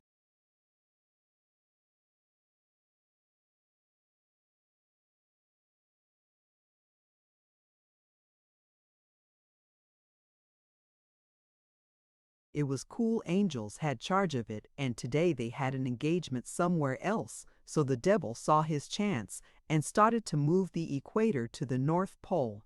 But by the time he got halfway, he thought of something else he wanted to do and went off and left the equator here, right on top of US. I wish he'd come back and get it." "Why, Alice dear," her mother cried fondly, "what an imagination! Not a very pious one, I'm afraid Mr. Russell might think, though." Here she gave Gertrude a hidden signal to remove the soup, but as there was no response, she had to make the signal more conspicuous. Gertrude was leaning against the wall, her chin moving like a slow pendulum, her streaked eyes fixed mutinously upon Russell. "Mrs. Burford." Adams nodded several times, increasing the emphasis of her gesture, while Alice talked briskly, but the brooding waitress continued to brood. A faint snap of the fingers failed to disturb her, nor was a covert hissing whisper of avail, and Mrs. Adams was beginning to show signs of strain when her daughter relieved her. "Imagine our trying to eat anything so hot as soup on a night like this." Alice laughed. "What could have been in the cook's mind not to give us something iced and jellied instead? Of course it's because she's equatorial herself, originally, and only feels at home when Mr. Satan moves it north." She looked round at Gertrude, who stood behind her. "Do take this dreadful soup away." Thus directly addressed, Gertrude yielded her attention, though unwillingly, and as if she decided only by a hair's weight not to revolt instead. However, she finally set herself in slow motion, but overlooked the supposed head of the table, seeming to be unaware of the sweltering little man who sat there. As she disappeared toward the kitchen with but 3 of the cups upon her tray, he turned to look plaintively after her and ventured an attempt to recall her. "Here," he said in a low voice. "Here, you." "What is it, Virgil?" his wife asked. "What's her name?" Mrs. Adams gave him a glance of sudden panic, and seeing that the guest of the evening was not looking at her, but down at the white cloth before him, she frowned hard and shook her head. Unfortunately, Alice was not observing her mother, and asked innocently, "What's whose name, Papa?" "Why, this young darky woman," he explained. "She left mine." "Never mind," Alice laughed. "There's hope for you, Papa. She hasn't gone forever." "I don't know about that," he said, not content with this impulsive assurance. "She looked like she is," and his remark, considered as a prediction, had begun to seem warranted before Gertrude's return with China, preliminary to the next stage of the banquet. Alice proved herself equal to the long gap, and rattled on through it with a spirit richly justifying her mother's praise of her as always ready to smooth things over. For here was more than long delay to be smoothed over. She smoothed over her father and mother for Russell, and she smoothed over him for them, though he did not know it, and remained unaware of what he owed her. With all this, throughout her prattlings, the girl's bright eyes kept seeking his with an eager gaiety which but little veiled both interrogation and entreaty, as if she asked, "Is it too much for you?" Can't you bear it? Won't you please bear it? I would for you. Won't you give me a sign that it's all right?" He looked at her but fleetingly and seemed to suffer from the heat in spite of.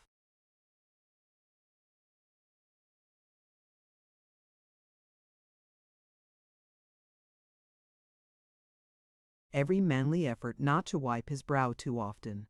His color, after rising when he greeted Alice and her father, had departed, leaving him again moistly pallid, a condition arising from discomfort no doubt, but considered as a decoration almost poetically becoming to him. Not less becoming was the faint, kindly smile, which showed his wish to express amusement and approval, and yet it was a smile rather strained and plaintive, as if he, like Adams, could only do the best he could. He pleased Adams, who thought him a fine young man, and decidedly the quietest that Alice had ever shown to her family. In her father's opinion this was no small merit, and it was to Russell's credit, too, that he showed embarrassment upon this first intimate presentation. Here was an applicant with both reserve and modesty.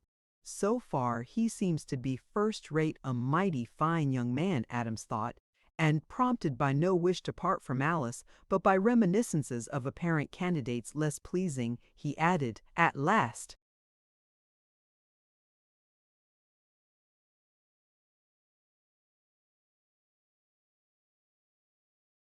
Alice's liveliness never flagged. Her smoothing over of things was an almost continuous performance, and had to be. Yet, while she chattered through the hot and heavy courses, the questions she asked herself were as continuous as the performance, and as poignant as what her eyes seemed to be asking Russell. Why had she not prevailed over her mother's fear of being skimpy? Had she been, indeed, as her mother said she looked, in a trance? But above all, what was the matter with him? What had happened? For she told herself with painful humor that something even worse than this dinner must be the matter with him. The small room, suffocated with the odor of boiled sprouts, grew hotter and hotter as more and more food appeared, slowly borne in, between deathly long waits, by the resentful, loud-breathing Gertrude.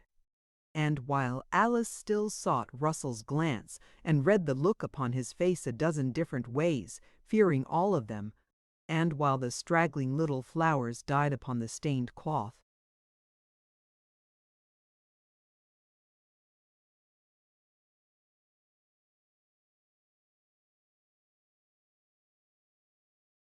she felt her heart grow as heavy as the food, and wondered that it did not die like the roses. With the arrival of coffee, the host bestirred himself to make known a hospitable regret. "By George," he said, "I meant to buy some cigars." He addressed himself, apologetically, to the guest.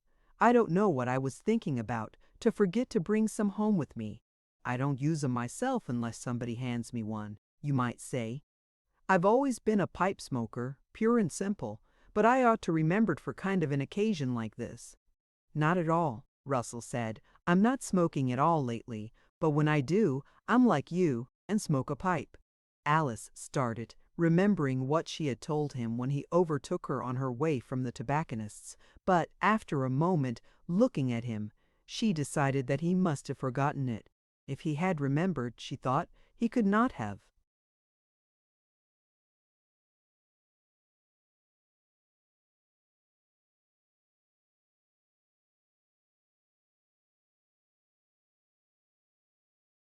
Helped glancing at her. On the contrary, he seemed more at ease just then than he had since they sat down, for he was favoring her father with a thoughtful attention as Adams responded to the introduction of a man's topic into the conversation at last. "Well, Mr. Russell, I guess you're right, at that. I don't say, but what cigars may be all right for a man that can afford 'em if he likes 'em better than a pipe, but you take a good old pipe now." He continued, and was getting well into the eulogium customarily provoked by this theme, when there came an interruption. The doorbell rang, and he paused inquiringly, rather surprised. Mrs. Adams spoke to Gertrude in an undertone. "Just say, 'Not at home.'" "What?"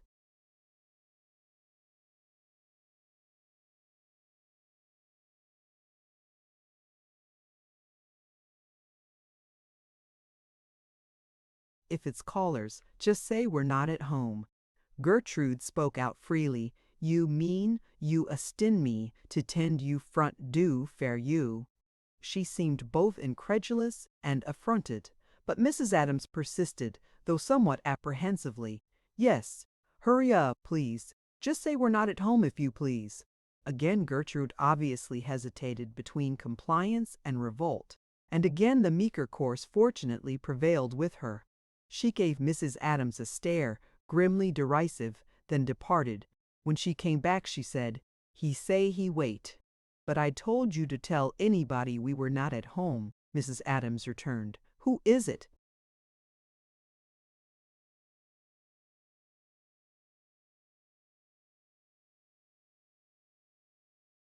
"Say he name Mr. Law. We don't know any Mr. Law." "Yes, he know you. Say he anxious to speak Mr. Adams. Say he wait. Tell him Mr. Adams is engaged." "Hold on a minute," Adams intervened. "Law? No. I don't know any Mr. Law. You sure you got the name right?" "Say he name Law," Gertrude replied, looking at the ceiling to express her fatigue. "Law is all he tell me, is all I know." Adams frowned. "Law," he said. "Wasn't it maybe lore?" "Quote," Gertrude repeated. "Es all he tell me, es all he know."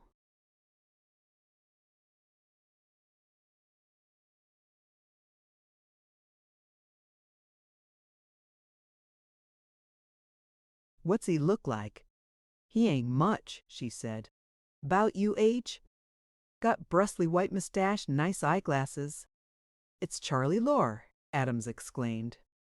"I'll go see what he wants. But Virgil," his wife remonstrated, "do finish your coffee. He might stay all evening. Maybe he's come to call." Adams laughed. "He isn't much of a caller, I expect. Don't worry, I'll take him up to my room." And turning toward Russell, "If you'll just excuse me," he said, and went out to his visitor. When he had gone, Mrs. Adams finished her coffee and, having glanced intelligently from her guest to her daughter, she rose. "I think perhaps I ought to go and shake hands with Mr. Lore myself," she said, adding an explanation too.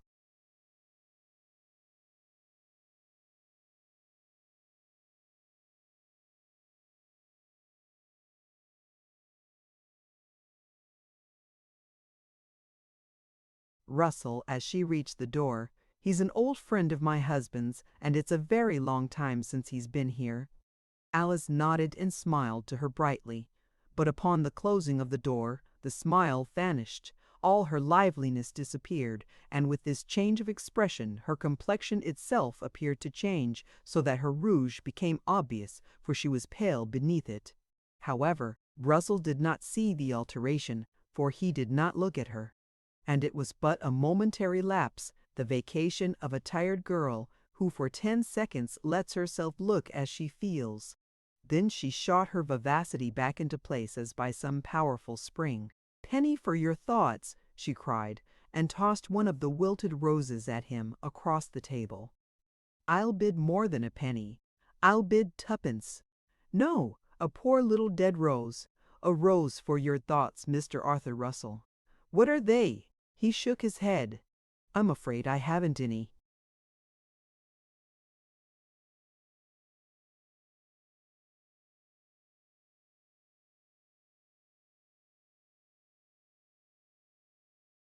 "No, of course not," she said.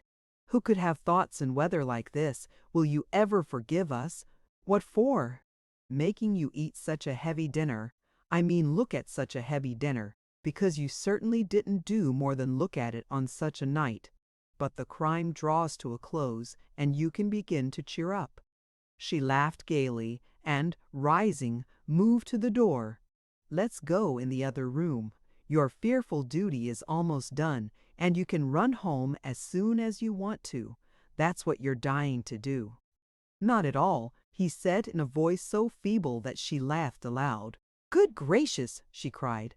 "I hadn't realized it was that bad." For this, though he contrived to laugh, he seemed to have no verbal retort.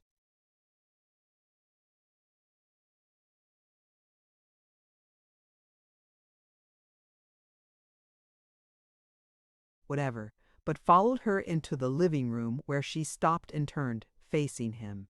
Has it really been so frightful? She asked. Why, of course not. Not at all. Of course, yes, though you mean. Not at all. It's been most kind of your mother and father and you.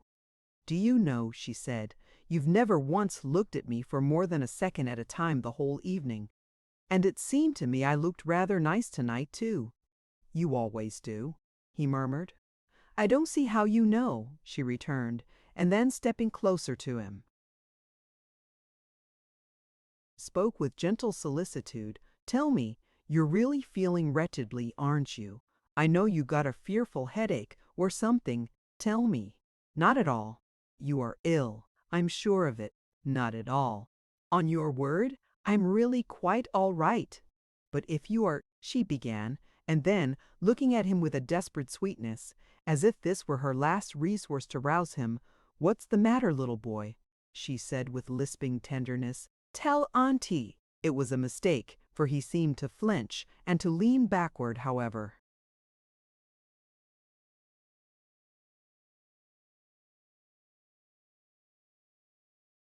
Slightly. She turned away instantly, with a flippant lift and drop of both hands. Oh, my dear, she laughed. I won't eat you. And as the discomfited young man watched her, seeming able to lift his eyes, now that her back was turned, she went to the front door and pushed open the screen. Let's go out on the porch, she said, where we belong. Then, when he had followed her out, and they were seated, isn't this better? She asked. Don't you feel more like yourself out here? He began a murmur. Not at, but she cut him off sharply. Please don't say not at all again. I'm sorry. You do seem sorry about something, she said. What is it? Isn't it time you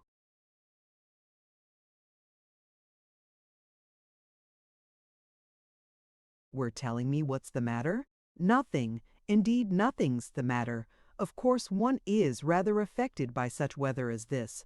It may make one a little quieter than usual, of course. She sighed and let the tired muscles of her face rest. Under the hard lights, indoors, they had served her until they ached, and it was a luxury to feel that in the darkness no grimacings need call upon them. Of course, if you won't tell me, she said, I can only assure you there's nothing to tell. I know what an ugly little house it is, she said. Maybe it was the furniture or Mama's vases that upset you. Or was it Mama herself? Or Papa? Nothing upset me.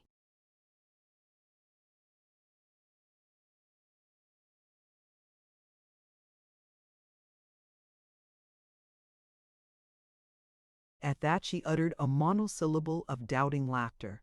I wonder why you say that. Because it's so.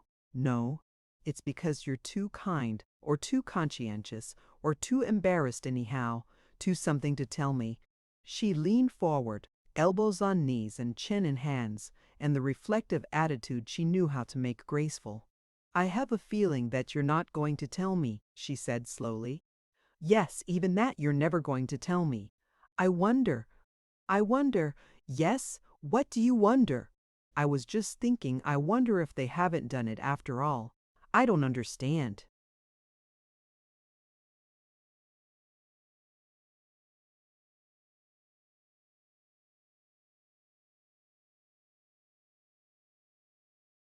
I wonder, she went on, still slowly, and in a voice of reflection, I wonder who has been talking about me to you after all.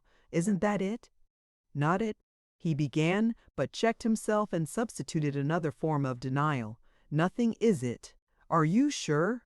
Why, yes. How curious, she said. Why? Because all evening you've been so utterly different. But in this weather,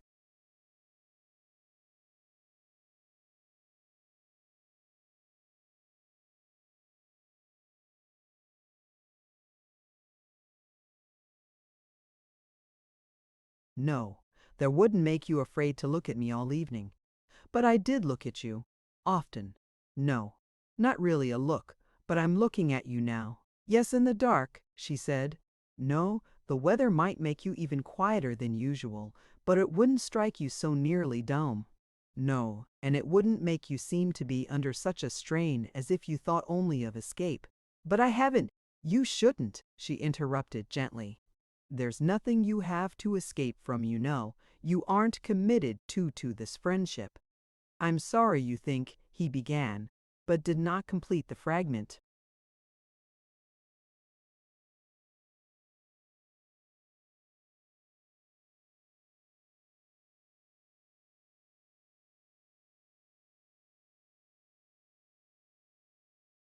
She took it up.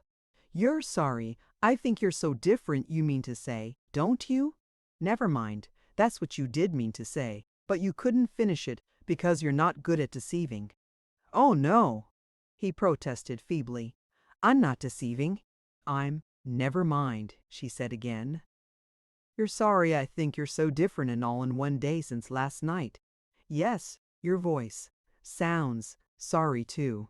It sounds sorrier than it would just because of my thinking something you could change my mind about in a minute, so it means you're sorry you are different.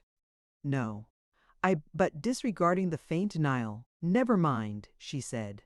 Do you remember one night when you told me that nothing anybody else could do would ever keep you from coming here? That if you left me, it would be because I drove.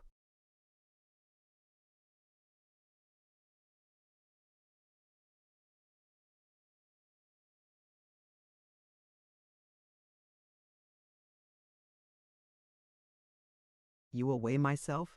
Yes, he said huskily. It was true. Are you sure? You need I am, he answered in a low voice, but with conviction. Then? She paused. Well, but I haven't driven you away. No, and yet you've gone, she said quietly. Do I seem so stupid as all that? You know what I mean. She leaned back in her chair again, and her hands, inactive for once, lay motionless in her lap. When she spoke, it was in a rueful,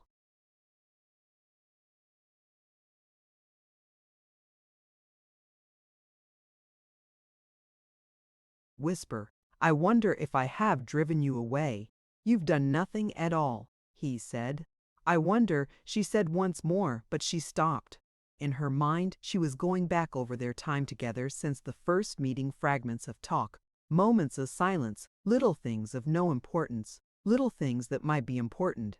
Moonshine, sunshine, starlight, and her thoughts zigzagged among the jumbling memories. But as if she made for herself a picture of all these fragments, throwing them upon the canvas haphazard, she saw them all just touched with the one tainting quality that gave them coherence, the faint from pain hinding jixwararlikni. And if this terrible dinner, or anything, or everything, had shown that saffron tint in its true color to the man at her side, last night, almost a lover, then she had indeed of herself driven him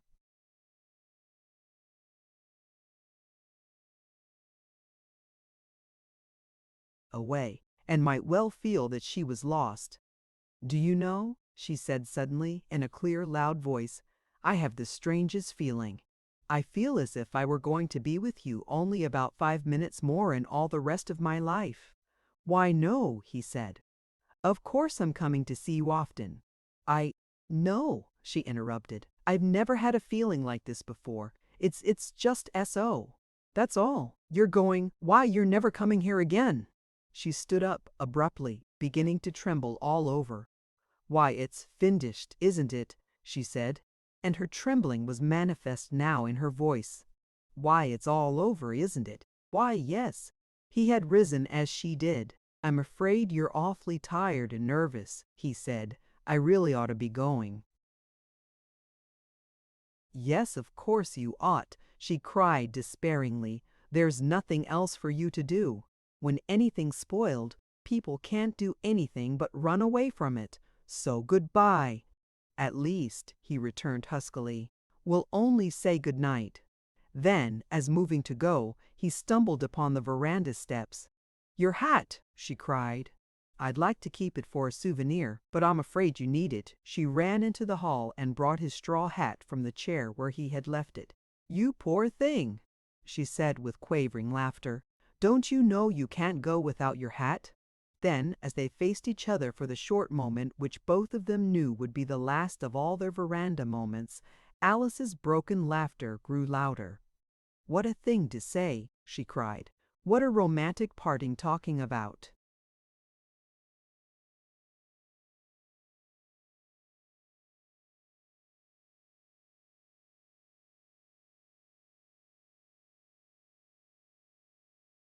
Hats. Her laughter continued as he turned away, but other sounds came from within the house, clearly audible with the opening of a door upstairs. A long and wailing cry of lamentation in the voice of Mrs. Adams. Russell paused at the steps, uncertain, but Alice waved to him to go on. "Oh, don't bother," she said. "We have lots of that in this funny little old house. Goodbye." And as he went down the steps, she ran back into the house and closed the door heavily behind her.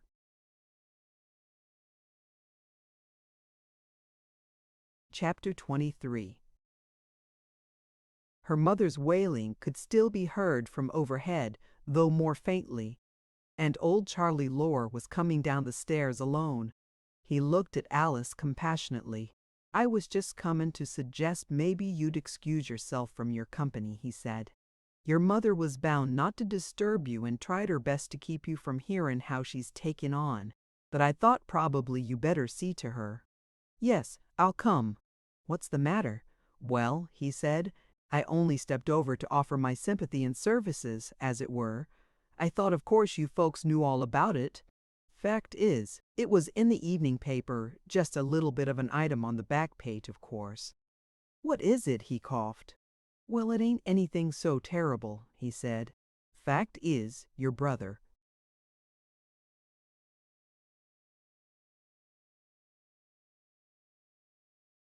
Walter's got in a little trouble. Well, I suppose you might call it quite a good deal of trouble. Fact is, he's quite considerable short in his accounts down at Lamb and Company. Alice ran up the stairs and into her father's room, where Mrs. Adams threw herself into her daughter's arms. "Is he gone?" she sobbed. "He didn't hear me, did he?" I tried so hard. Alice patted the heaving shoulders her arms enclosed. "No, no," she said. "He didn't hear you. It wouldn't have mattered. He doesn't matter anyway." "Oh, poor Walter," the mother cried. "Oh, the poor boy. Poor Walter. Poor, poor, poor Walter. Poor, poor, poor, poor. Hush, dear, hush." Alice tried to soothe her, but the lament could not be abated, and from the other side of the room a repetition in a different spirit was.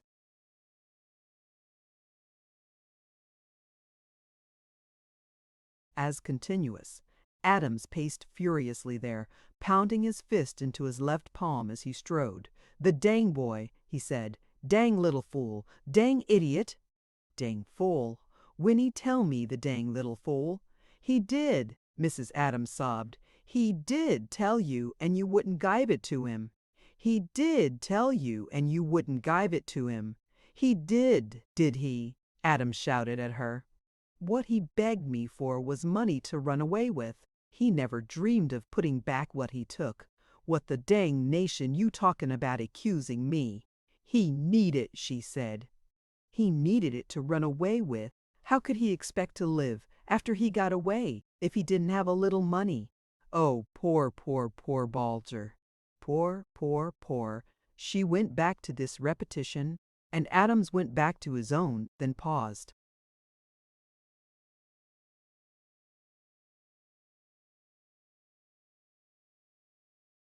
Seeing his old friend standing in the hallway outside the open door. "Ah, I'll just be going, I guess, Virgil," Laura said. "I don't see as there's any use my trying to say any more. I'll do anything you want me to, you understand." "Wait a minute," Adams said, and groaning, came and went down the stairs with him. "You say you didn't see the old man at all." "No, I don't know a thing about what he's going to do," Laura said as they reached the lower floor. "Not a thing. But look here, Virgil, I don't see as this calls for you and your wife to take on so hard about anyhow, not as hard as the way you've started." "No," Adams gulped. It always seems that way to the other party that's only looking on. Oh, well, I know that, of course, old Charlie returned soothingly. But look,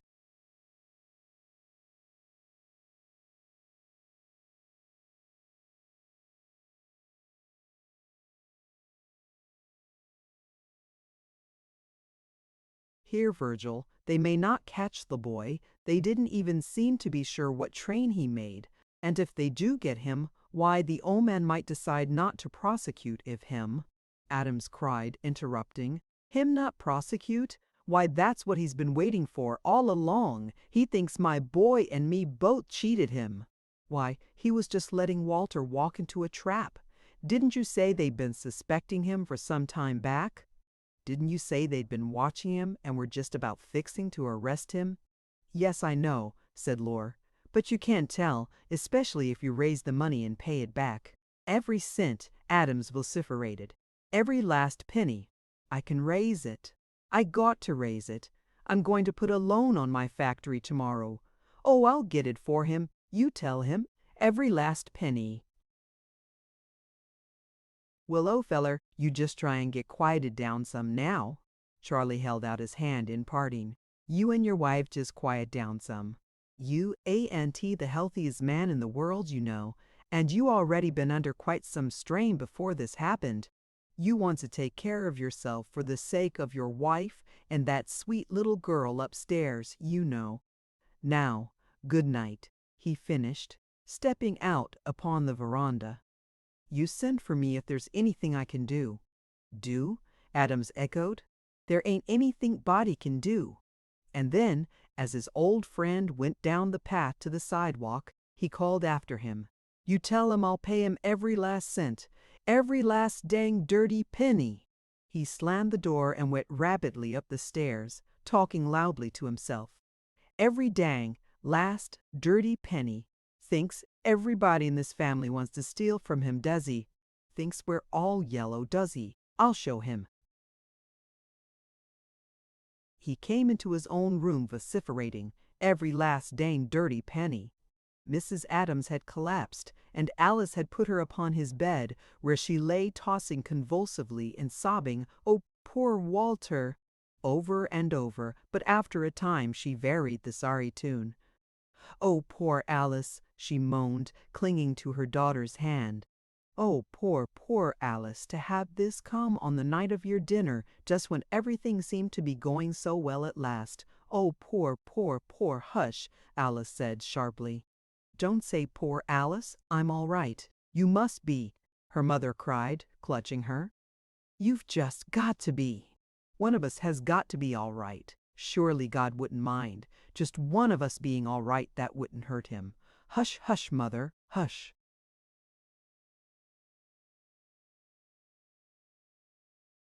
But Mrs. Adams only clutched her the more tightly. "He seemed such a nice young man, dearie."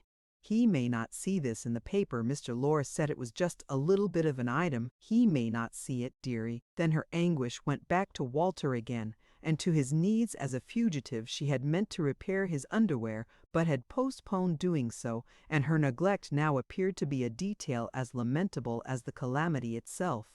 She could neither be stilled upon it nor herself exhaust its urgings to self-reproach, though she finally took up another theme temporarily. Upon an unusually violent outbreak of her husband's and denunciation of the runaway, she cried out faintly that he was cruel, and further wearied her broken voice with details of Walter's beauty as a baby and of his bedtime pieties throughout his infancy. So the hot night wore on.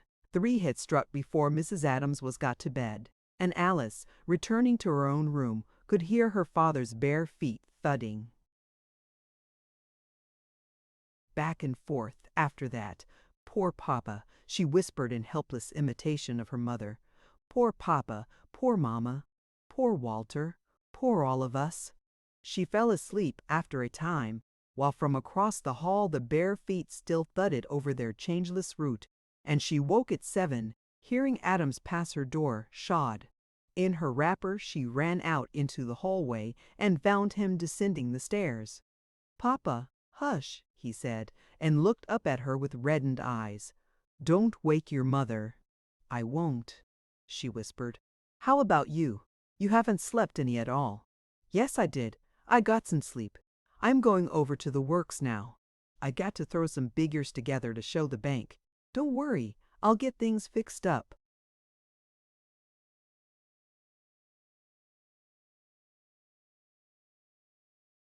You go back to bed. Goodbye. Wait, she bade him sharply. What for? You've got to have some breakfast. Don't want nigh. You wait, she said imperiously, and disappeared to return almost at once. I can cook in my bedroom slippers, she explained, but I don't believe I could in my bare feet. Descending softly, she made him wait in the dining room until she brought him toast and eggs and coffee.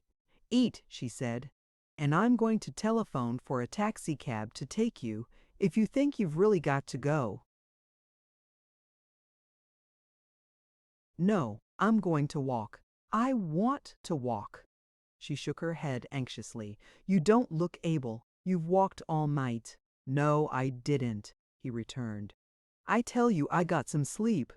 I got all I wanted anyhow.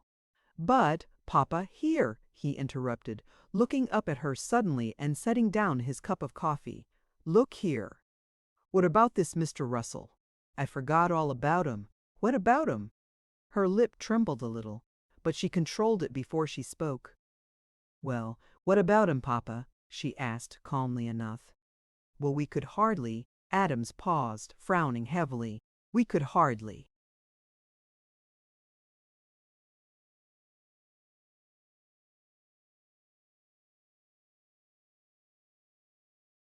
Expect he wouldn't hear something about all this. Yes, of course he'll hear it, Papa. Well, what? She asked gently. You don't think he'd be the cheap kind? It'd make a difference with, of course. Oh no, he isn't cheap. It won't make any difference with him. Adams suffered a profound sigh to escape him. Well, I'm glad of that anyway. The difference, she explained, the difference was made without his hearing anything about Walter. He doesn't know about that yet.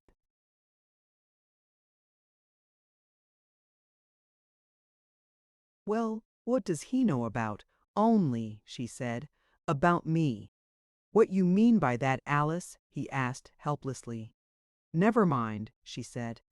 It's nothing beside the real trouble we're in. I'll tell you some time. You eat your eggs and toast. You can't keep going on just coffee. I can't eat any eggs and toast, he objected, rising. I can't. Then wait till I can bring you something else. No, he said irritably. I won't do it. I don't want any dang food. And look here, he spoke sharply to stop her as she went toward the telephone. I don't want any dang taxi either. You look after your mother when she wakes up. I got to be at work.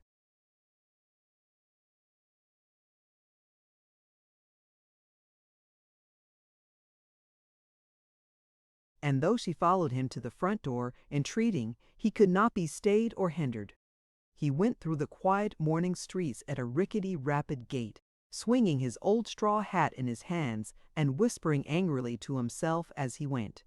His grizzled hair, not trimmed for a month, blew back from his damp forehead in the warm breeze.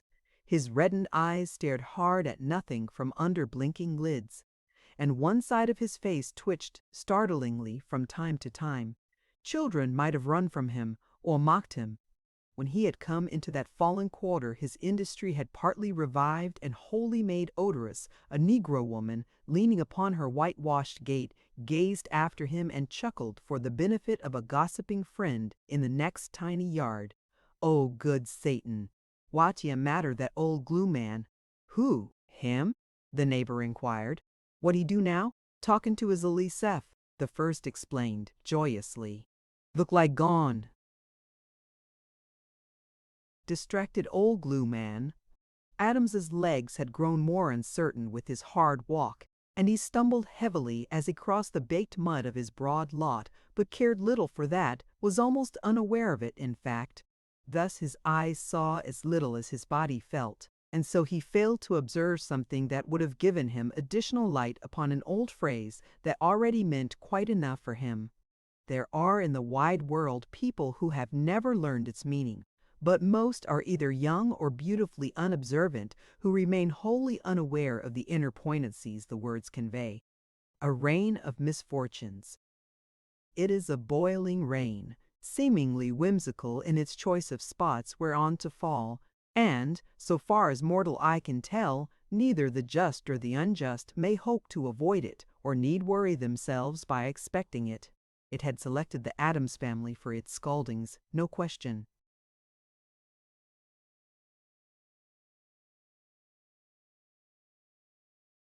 The glue works foreman, standing in the doorway of the brick shed, observed his employer's eccentric approach and doubtfully stroked a whiskered chin. "Well, they ain't no particular use gettin' so upset over it," he said as Adams came up. "When a thing happens, why, it happens, and that's all there is to it. When a thing's so, why, it's so. All you can do about it is think if there's anything you can do, and that's what you better be doin' with this case." Adams halted and seemed to gape at him. "What case?" he said with difficulty. "Was it in the morning papers, too?" "No, it ain't in no morning papers. My land, it don't need to be in no papers. Look at the size of it." "The size of what?" "Why, great God!" the foreman exclaimed. "He ain't even seen it. Look, look!" "Yonder." Adams stared vaguely at the man's outstretched hand and pointing forefinger, then turned and saw a great sign upon the facade of the big factory building across the street. The letters were large enough to be read 2 blocks away. After the 15th of next month this building will be occupied by the J. The J. Alamba Liked Grew C Cup. Ian Sec. A gray touring car had just come to rest before the principal entrance of the building, and J.A. Lamb himself descended from it. He glanced over toward the humble rival of his projected great industry, saw his old clerk, and immediately walked across the street and the lot to speak to him. "Well, Adams," he said in his husky, tearful voice, "how's your glue works?" Adams uttered an inarticulate sound and lifted the hand that held his hat as if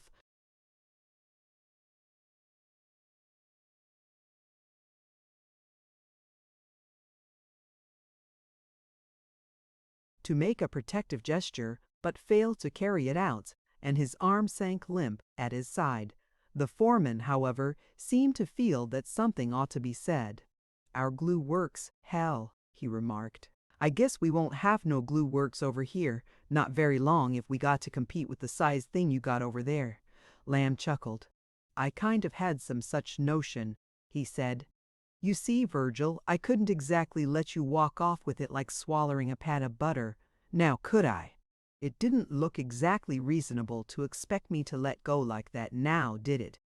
Adams found a half-choked voice somewhere in his throat. Would you step into my office a minute, Mr. Lamb?" "Why, certainly I'm willing to have a little talk with you," the old gentleman said as he followed his former employee indoors, and he added, "I feel a lot more like it than I did before I got that up over yonder, Virgil." Adams threw open the door of the rough room he called his office, having as justification for this title little more than the fact that he had a telephone there and a deal table that served as a desk. "Just step into the office, please," he said. Lamb glanced at the desk, at the kitchen chair before it, at the telephone, and at the partition walls built of old boards, some covered with ancient paint and some merely weather-beaten, the salvage of a house wrecker, and he smiled broadly. "So these are your offices, are they?" he asked. "You expect to do quite a business here, I guess, don't you, Virgil?" Adams turned upon him a stricken and tortured face. "Have you seen Charlie Lore since last night, Mr. Lamb?"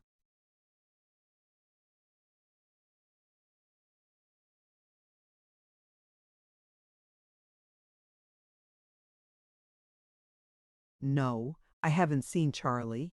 "Well, I told him to tell you," Adams began. "I told him I pay me what you expect to make out of glue, you mean, Virgil." "No," Adams said, swallowing. "I mean what my boy owes you. That's what I told Charlie to tell you. I told him to tell you I pay you every last, well, well."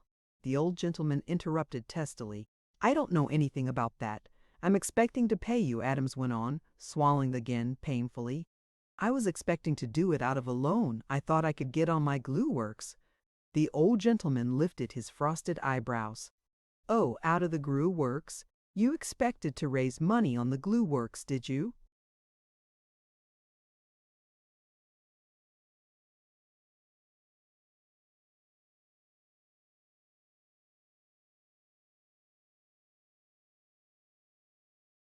At that, Adams's agitation increased prodigiously. "How'd you think I expected to pay you?" he said. "Did you think I expected to get money on my own old bones?" He slapped himself harshly upon the chest and legs. "Do you think a bank'll lend money on a man's ribs and his broken down old knee bones? They won't do it. You got to have some business prospects to show 'em if you haven't got any property nor securities. And what business prospects have I got now, with that sign of yours up over yonder? Why, you don't need to make and own CO glue. Your sign's fixed ME without your doing another lick. That's all you had to do. Just put your sign up." "You needn't to. Just let me tell you something, Virgil Adams," the old man interrupted harshly. "I got just one right important thing to tell you before we talk any further business, and that's this. There's some few men in this town made their money in off-color ways, but there aren't many, and those there are have had to be a darn sight slicker than you know how to be, or ever will know how to be."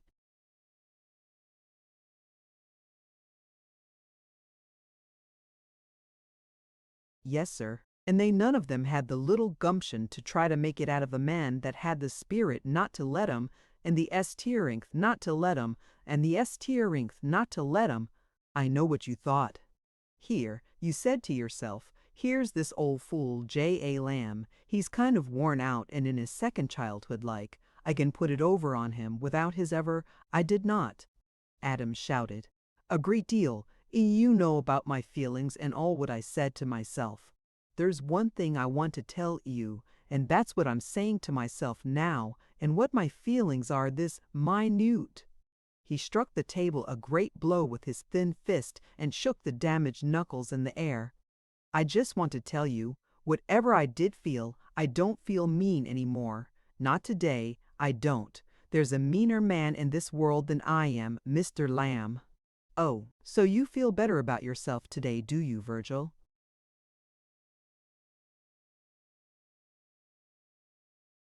"You bet I do. You worked till you got me where you want me, and I wouldn't do that to another man, no matter what he did to me. I wouldn't. What you talking about? How have I got you where I want you? Ain't it plain enough?" Adams cried. "You even got me where I can't raise the money to pay back what my boy owes you. Do you suppose anybody's fool enough to let me have a cent on this business after one look at what you got over there across the road?" "No, I don't." "No, you don't," Adams echoed hoarsely. "What's more, you knew my house was mortgaged and my—" "I did not," Lamb interrupted angrily. "What do I care about your house?"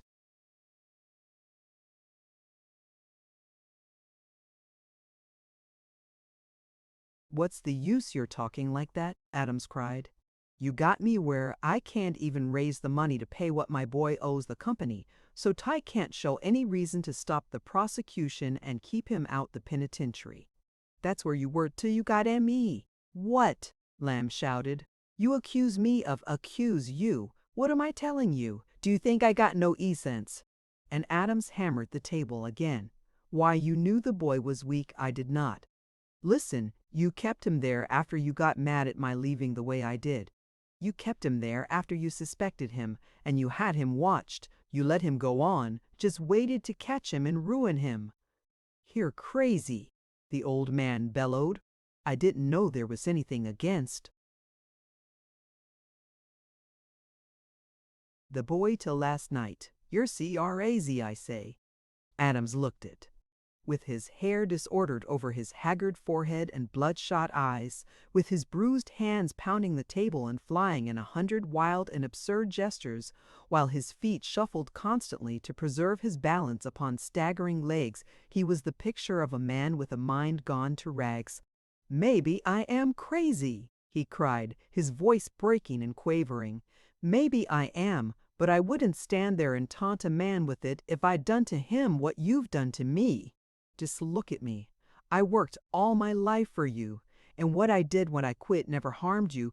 It didn't make 2 cents worth of difference in your life, and it looked like it'd mean all the difference in the world to my family. And now look what you done to me for it. I tell you, Mr. Lamb, there never was a man looked up to another man the way I looked up to you. The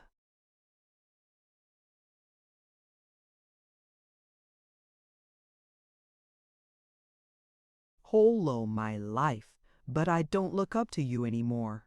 You think you got a fine day of it now, riding up in your automobile to look at that sign and then overhear at my poor little works that you've ruined. But listen to me just this one last time.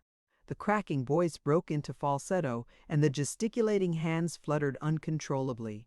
Just you listen, he panted. You think I did you a bad turn, and now you got me ruined for it, and you got my works ruined, and my family ruined.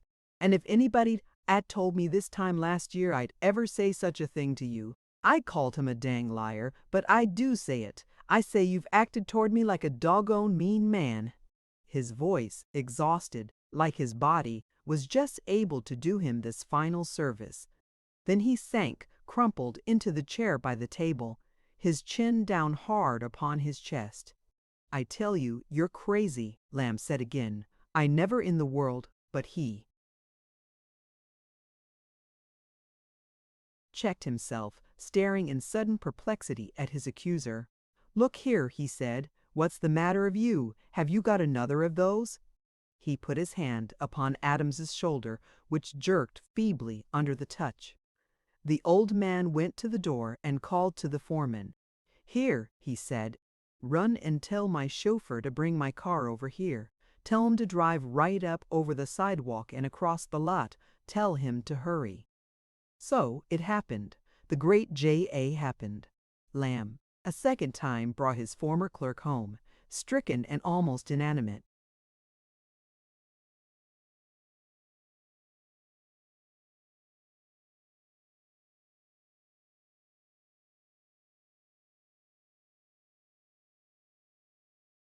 Chapter 24. About 5 o'clock that afternoon, the old gentleman came back to Adams's house, and when Alice opened the door, he nodded, walked into the living room without speaking, then stood frowning as if he hesitated to decide some perplexing question. Well, how is he now? He asked, finally. The doctor was here again a little while ago. He thinks Papa's coming through it. He's pretty sure he will. Something like the way it was last spring. Yes, not a bit of sense to it, Lamb said gruffly. When he was getting well the other time, the doctor told me it wasn't a regular stroke, so to speak, this cerebral effusion thing. Said there wasn't any particular reason for your father to expect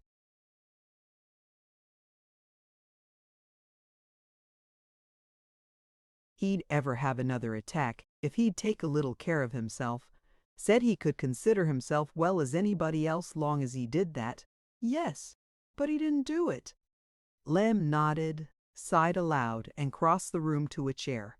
I guess not, he said as he sat down. Bustin' his health up over his glue works, I expect. Yes. I guess so. I guess so. Then he looked up at her with a glimmer of anxiety in his eyes.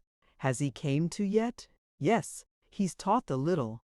His mind's clear. He spoke to Mama and me and to Miss Perry. Alice laughed sadly. We were lucky enough to get her back, but Papa didn't seem to think it was lucky. When he recognized her, he said, "Oh my goodness, 'tisn't you, is it?"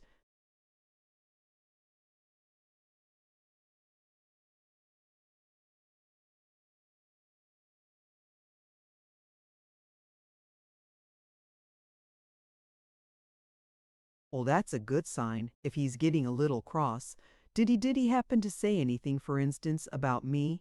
This question, awkwardly delivered, had the effect of removing the girl's pallor. Rosy tints came quickly upon her cheeks. Yes, he did, she said. Naturally, he's troubled about she stopped. About your brother, maybe? Yes, about making up the here now, Lamb said, uncomfortably, as she stalked again. Listen, young lady, let's don't talk about that just yet. I want to ask you, you understand all about this glue business, I expect, don't you? I'm not sure. I only know.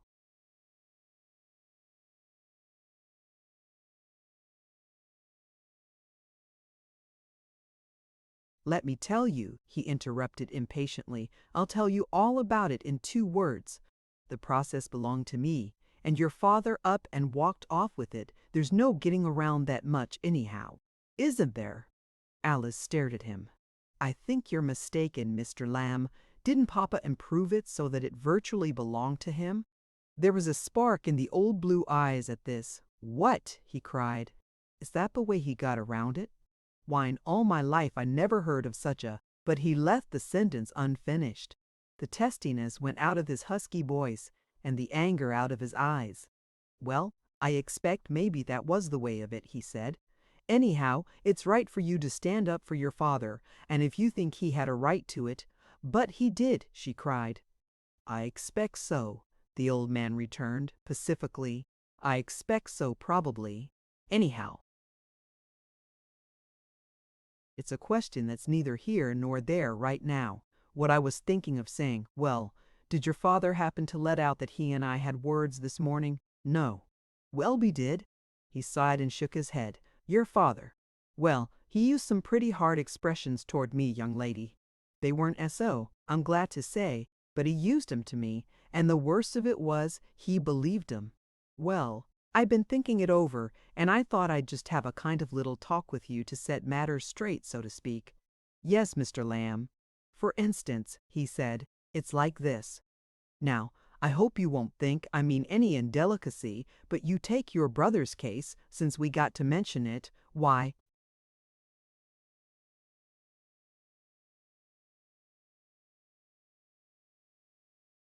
your father had the whole thing worked out in his mind about as wrong as anybody ever got anything. If I'd acted the way your father thought I did about that, why, somebody just ought to take me out and shoot me. Do you know what that man thought? I'm not sure. He frowned at her and asked, well, what do you think about it? I don't know, she said. I don't believe I think anything at all about anything today. Well, well, he returned. I expect not. I expect not. You kind of look to me as if you ought to be in bed yourself, young lady. Oh, no.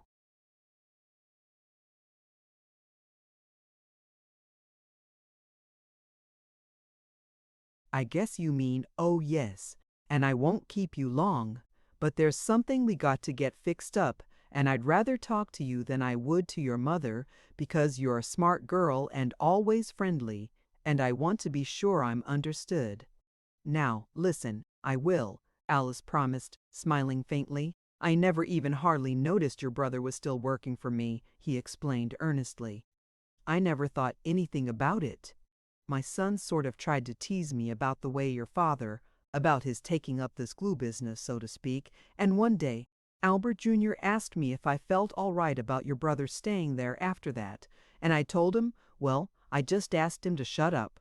If the boy wanted to stay there, I didn't consider it my business to send him away on account of any feeling I had toward his father, not as long as he did his work right and the report showed he did. Well, as it happens, it looks now as if he stayed because he had to. He couldn't quit because he'd have been found out if he did. Well, he'd been covering up his shortage for a considerable time, and do you know what your father practically charged me with about that? No, Mr. Lamb. In his resentment, the old gentleman's ruddy face became ruddier and his husky voice huskier. Thinks I kept the boy there because I suspected him. Thinks I did it to get even with him. Do I look to you like a man that'd do such a thing? No, she said gently. I don't think you would. No, he exclaimed. Nor H.E. wouldn't think so if he was himself. He's known me too long. But he must been sort of brooding over this whole business. I mean, before Walter's trouble, he must been taking it to heart pretty hard for some time back. He thought I didn't think much of him any more, and I expect he maybe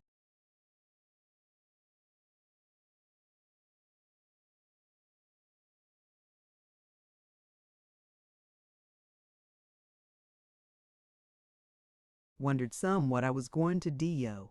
And there's nothing worse in that state of mind to make a man suspicious of all kinds of meanness.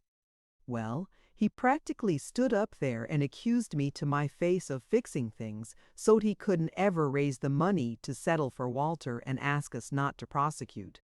That's the state of mind your father's brooding got him into, young lady charging me with a trick like that. I'm sorry, she said. I know you'd never. The old man slapped his sturdy knee angrily. Why, that dang fool of a Virgil Adams, he exclaimed. He wouldn't even give me a chance to talk, and he got me so mad I couldn't hardly talk anyway.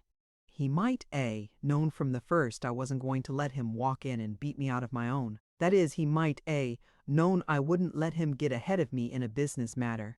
Not with my boys twitting me about it every few minutes. But to talk to me the way he did this.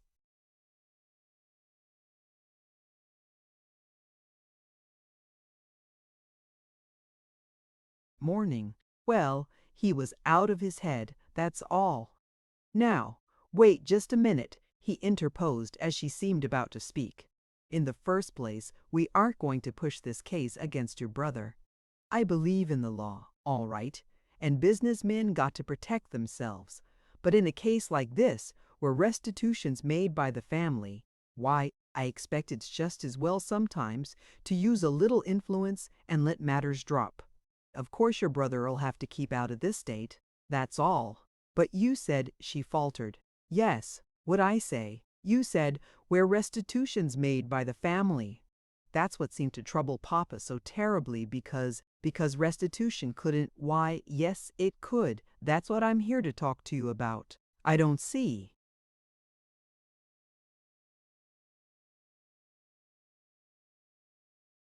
I'm going to tell you, ain't I, he said, gruffly.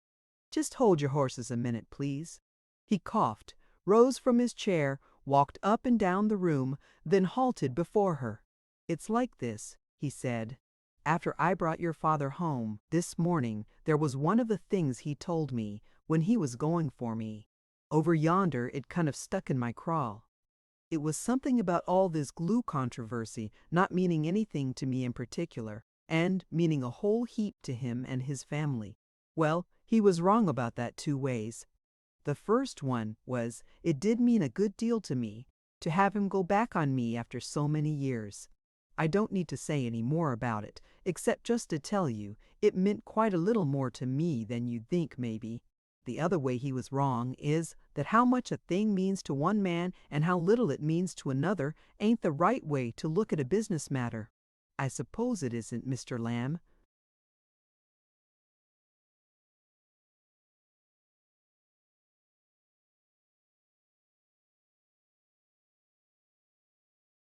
No, he said. It isn't. It's not the right way to look at anything. Yes, and your father knows it as well as I do when he's in his right mind, and I expect that's one of the reasons he got so mad at me. But anyhow, I couldn't help thinking about how much all this thing, hey Dee, maybe meant to him. As I say, it kind of stuck in my craw. I want you to tell him something for me, and I want you to go and tell him right off, if he's able and willing to listen. You tell him I got kind of a notion he was pushed into this thing by circumstances, and tell him I've lived long enough to know that circumstances can beat the best of us. You tell him I said, the best of us.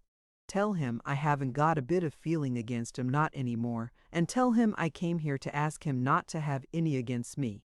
Yes, Mr. Lamb. Tell him I said. The old man paused abruptly, and Alice was surprised, in a dull and tired way, when she saw that his lips had begun to twitch and his eyelids.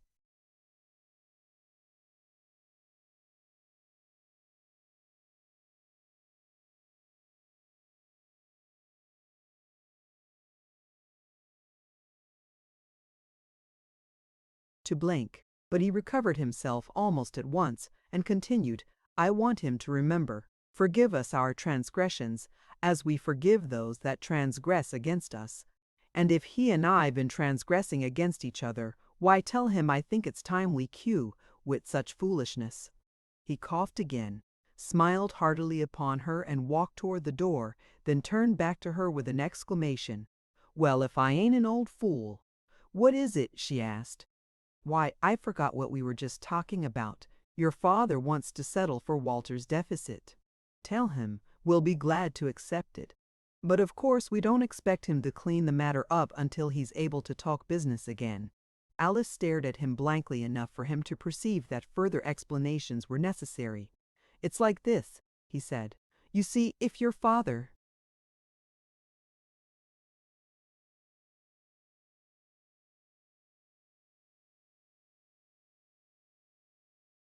decided to keep his works going over yonder, I don't say, but he might give us some little competition for a time, especially as he's got the start on us and about ready for the market. Then I was figuring we could use his plant. It's small, but it'd be to our benefit to have the use of it, and he's got a lease on that big lot. It may come in handy for us if we want to expand some. Well, I'd prefer to make a deal with him as quietly as possible. No good in every Tom, Dick, and Harry hearing about things like this. But I figured he could sell out to me for a little something more'n enough to cover the mortgage he put on this house. And Walter's deficit, too. That don't amount to much in dollars and cents. The way I figure it, I could offer him about $9,300 as a total, or say $9,350, and if he feels like accepting, why, I'll send a confidential man up here with the papers soon's your father's able to look 'em over. You tell him, will you, and ask him if he sees his way to accepting that figure?"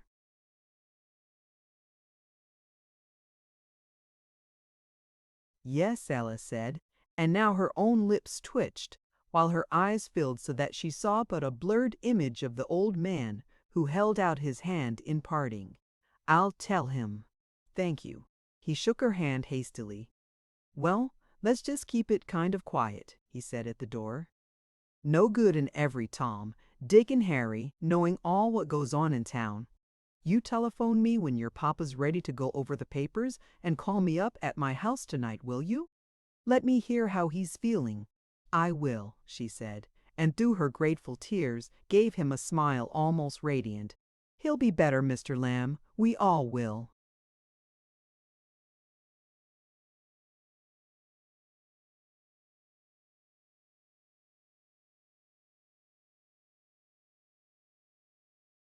Chapter 25.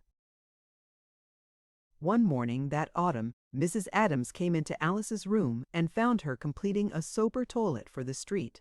Moreover, the expression revealed in her mirror was harmonious with the businesslike severity of her attire. "What makes you look so cross, dearie?" the mother asked. "Couldn't you find anything nicer to wear than that plain old dark dress?" "I don't believe I'm cross," the girl said, absently. "I believe I'm just thinking. Isn't it about time?" "Time for what? Time for thinking for me, I mean." Disregarding this, Mrs. Adams looked her over thoughtfully. "I can't see why you don't wear more color," she said. "At your age, it's becoming and proper, too. Anyhow, when you're going on the street, I think you ought to look just as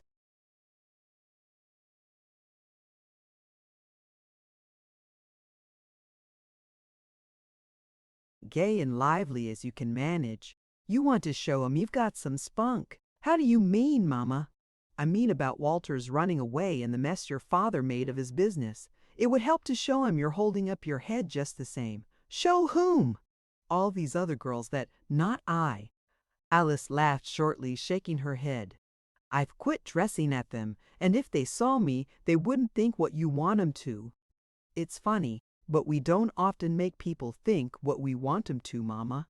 You do thus and so, and you tell yourself, 'Now, seeing me do thus and so, people will naturally think this and that.' But they don't. They think something else, usually just what you don't want 'em to.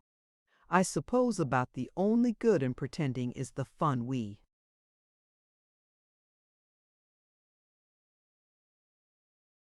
get out of fooling ourselves that we fool somebody. Well, but it wouldn't be pretending.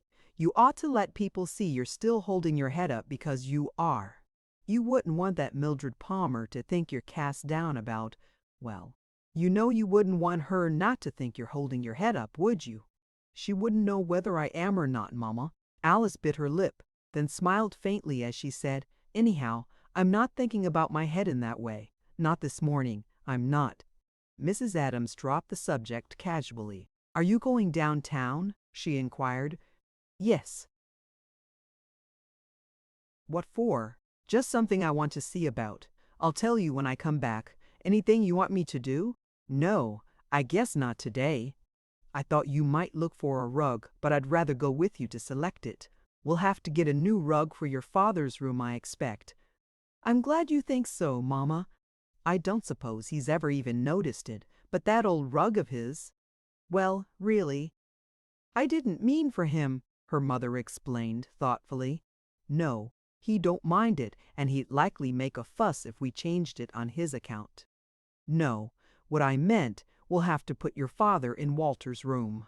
He won't mind. I don't expect not much. No, I suppose not, Alice agreed rather sadly. I heard the bell a while ago. Was?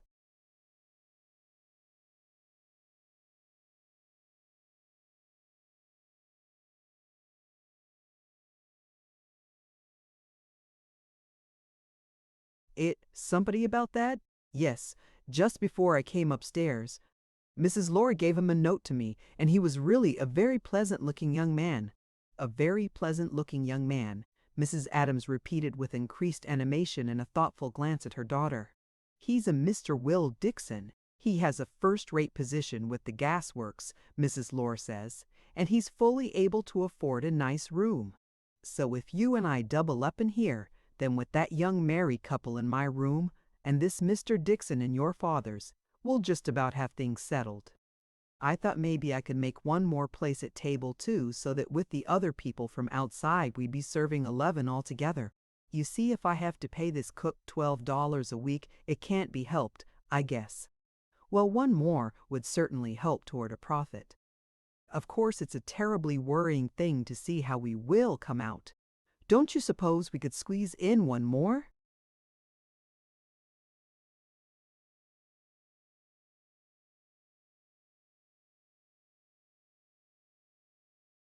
I suppose it could be managed, yes.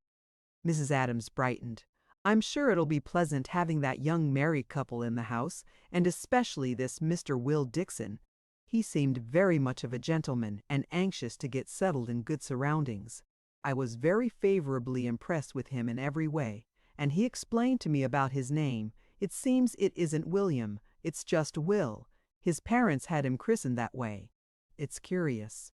She paused, and then, with an effort to seem casual, which veiled nothing from her daughter. It's quite curious, she said again.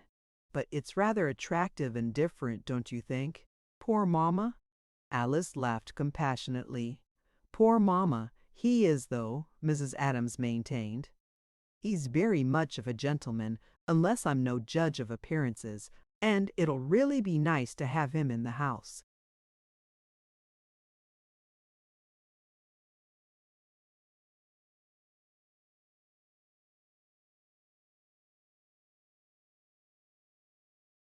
No doubt, Alice said, as she opened her door to depart. I don't suppose we'll mind having any of 'em as much as we thought we would. Goodbye. But her mother detained her, catching her by the arm. Alice, you do hate it, don't you? No, the girl said quickly. There wasn't anything else to do. Mrs. Adams became emotional at once.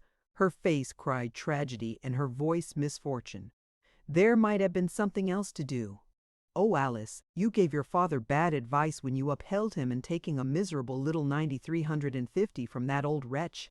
If your father just had the gumption to hold out, they'd have had to pay him anything he asked. If he just had the gumption and a little manly courage. Hush, Alice whispered, for her mother's voice grew louder. Hush, he'll hear.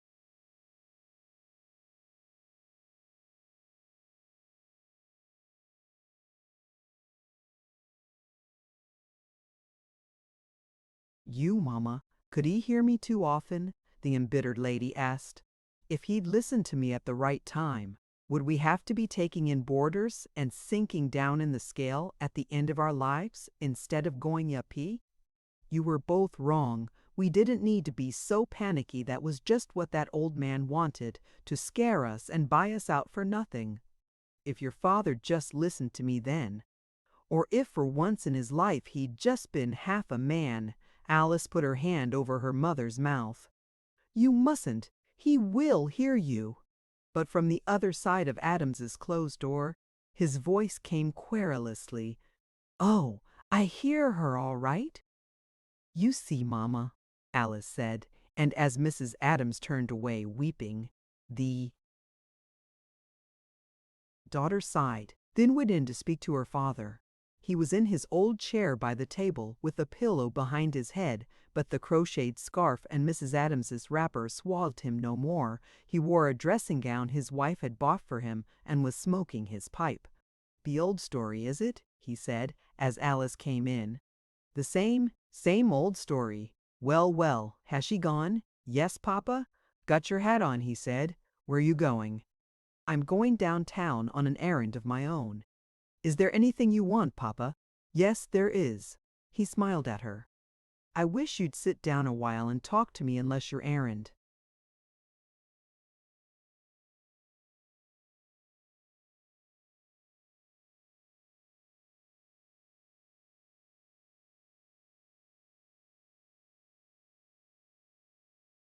"No," she said, taking a chair near him. "I was just going down to see about some arrangements I was making for myself. There's no hurry." "What arrangements for yourself, dearie?" "I'll tell you afterwards, after I find out something about 'em myself." "All right," he said indulgently. "Keep your secrets, keep your secrets." He paused, drew musingly upon his pipe, and shook his head. "Funny the way your mother looks at things." "For the matter of that, everything's pretty funny, I expect, if you stop to think about it. For instance, let her say all she likes, but we were pushed right spang to the wall if J.A. Jaw. Lamb hadn't taken it into his head to make that offer for the works, and there's one of the things I've been thinking about lately, Alice, thinking about how funny they work out. What did you think about it, Papa?"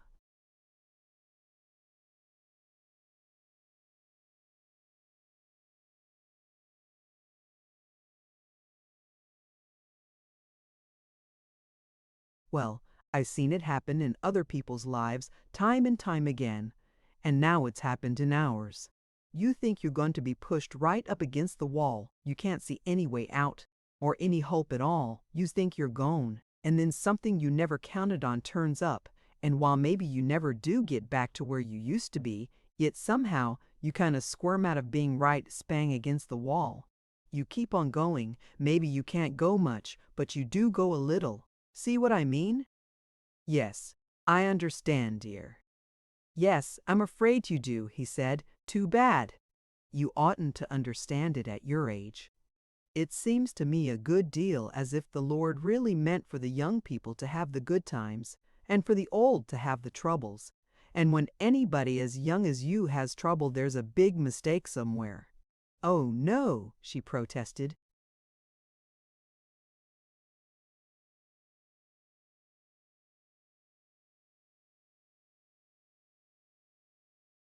But he persisted whimsically in this view of divine error. "Yes, it does look a good deal that way. But of course we can't tell. We're never certain about anything, not about anything at all. Sometimes I look at it another way, though. Sometimes it looks to me as if a body's troubles came on him mainly because he hadn't had sense enough to know how not to have any. As if his troubles were kind of like a boy's getting kept in after school by the teacher, to give him discipline or something or other. But my, we don't learn easy," he chuckled mournfully. "Not to learn how to live till we're about ready to die. It certainly seems to me dang tough." "Then I wouldn't brood on such a notion, Papa," she said. "Brood? No!" he returned. "I just kind of mull it over." He chuckled again, sighed, and then, not looking at her, he said, "That Mr. Russell, your mother tells me he hasn't been here again, not since."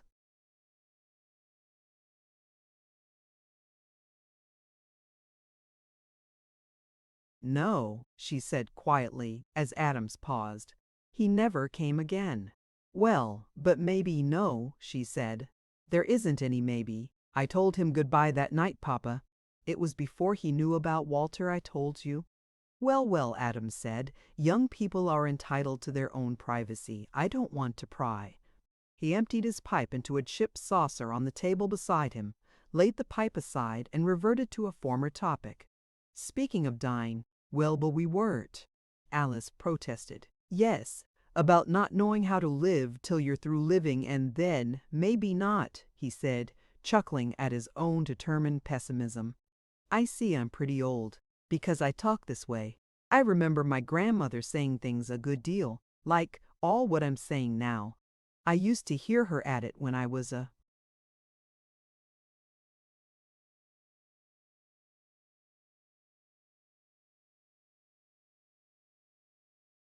young fellow. She was a right gloomy old lady, I remember. Well, anyhow, it reminds me. I want to get on my feet again as soon as I can. I got to look around and find something to go into. Alice shook her head gently. But Papa, he told you never mind throwing that dang doctor up at me, Adams interrupted peevishly. He said I'd be good for some kind of light job if I could find just the right thing, where there wouldn't be either any physical or mental strain, he said. Well, I got to find something like that. Anyway, I'll feel better if I can just get out, looking for it. But, Papa, I'm afraid you won't find it, and you'll be disappointed. Well, I want to hunt around and see anyhow. Alice patted his hand. You must just be contented, Papa. Everything's going to.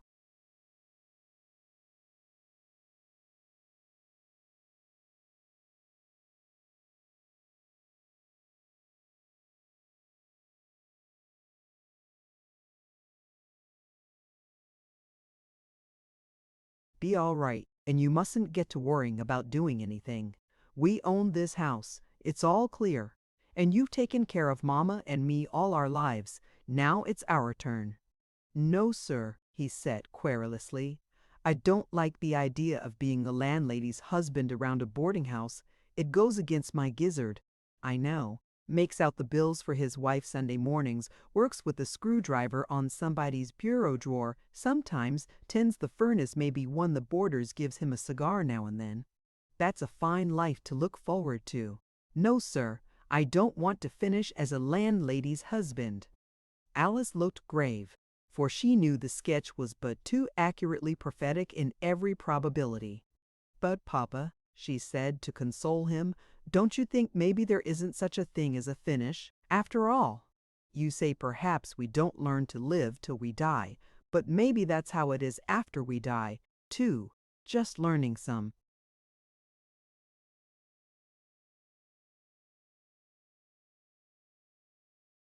More the way we do here, and maybe through trouble again even after that. Oh, it might be, he sighed. I expect so. Well then, she said, what's the use of talking about a finish?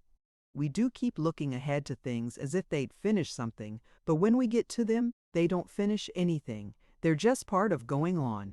I'll tell you, I looked ahead all summer to something I was afraid of, and I said to myself, well, if that happens, I'm finished. But it wasn't so, Papa. It did happen, and nothing's finished. I'm going on, just the same only. She stopped and blushed. Only what? He asked. Well, she blushed more deeply, then jumped up and, standing before him, caught both his hands in hers. Well, don't you think, since we do have to go on, we ought at least to have learned some sense about how to do it?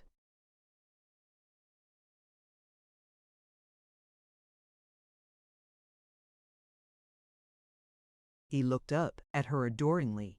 What I think, he said, and his voice trembled. I think you're the smartest girl in the world. I wouldn't trade you for the whole kit and boodle of 'em. But as this folly of his threatened to make her tearful, she kissed him hastily and went forth upon her errand. Since the night of the tragic-comic dinner she had not seen Russell, nor caught even the remotest chance glimpse of him, and it was curious that she should encounter him as she went upon such an errand as now engaged her. At a corner not far from that tobacconist's shop she had just left, when he overtook her and walked with her for the first time, she met him today. He turned the corner, coming toward her, and they were face to face, whereupon that engaging face of Russell's was instantly reddened. but Alice's remained serene.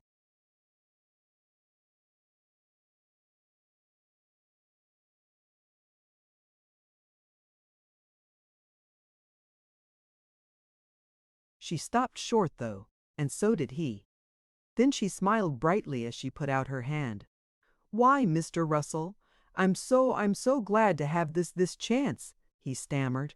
"I've wanted to tell you, it's just that going into a new undertaking, this business life, one doesn't get to do a great many things he'd like to. I hope you'll let me call again sometime, if I can." "Yes, do," she said cordially, and then, with a quick nod, went briskly on.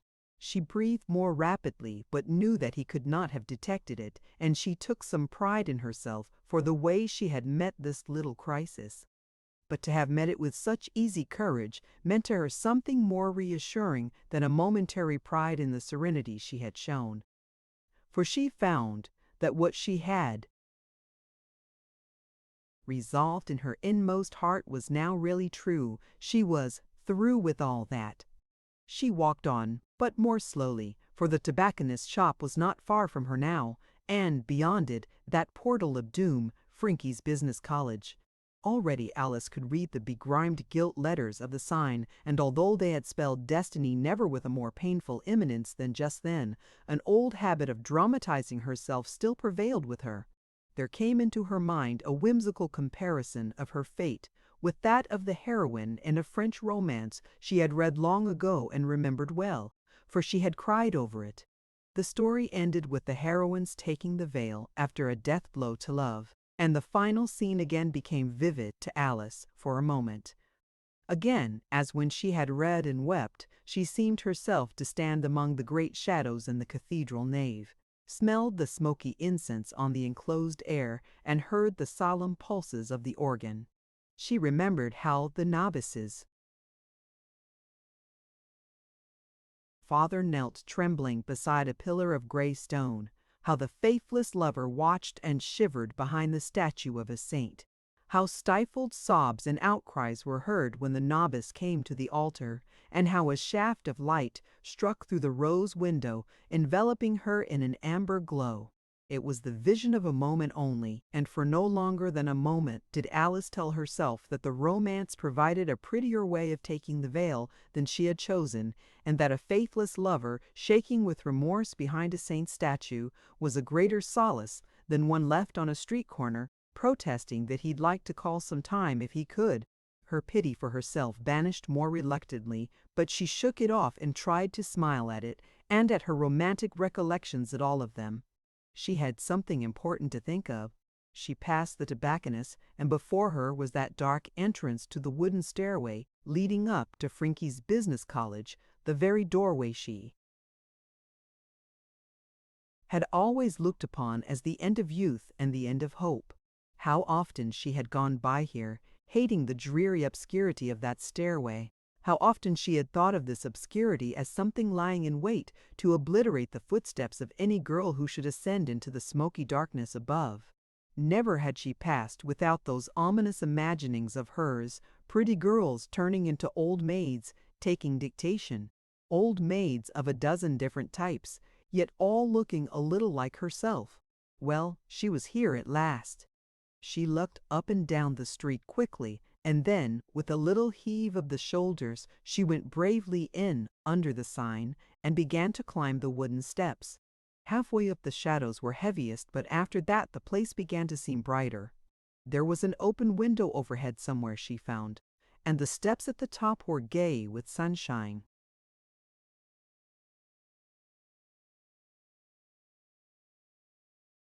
The end. Thank you for listening to this story.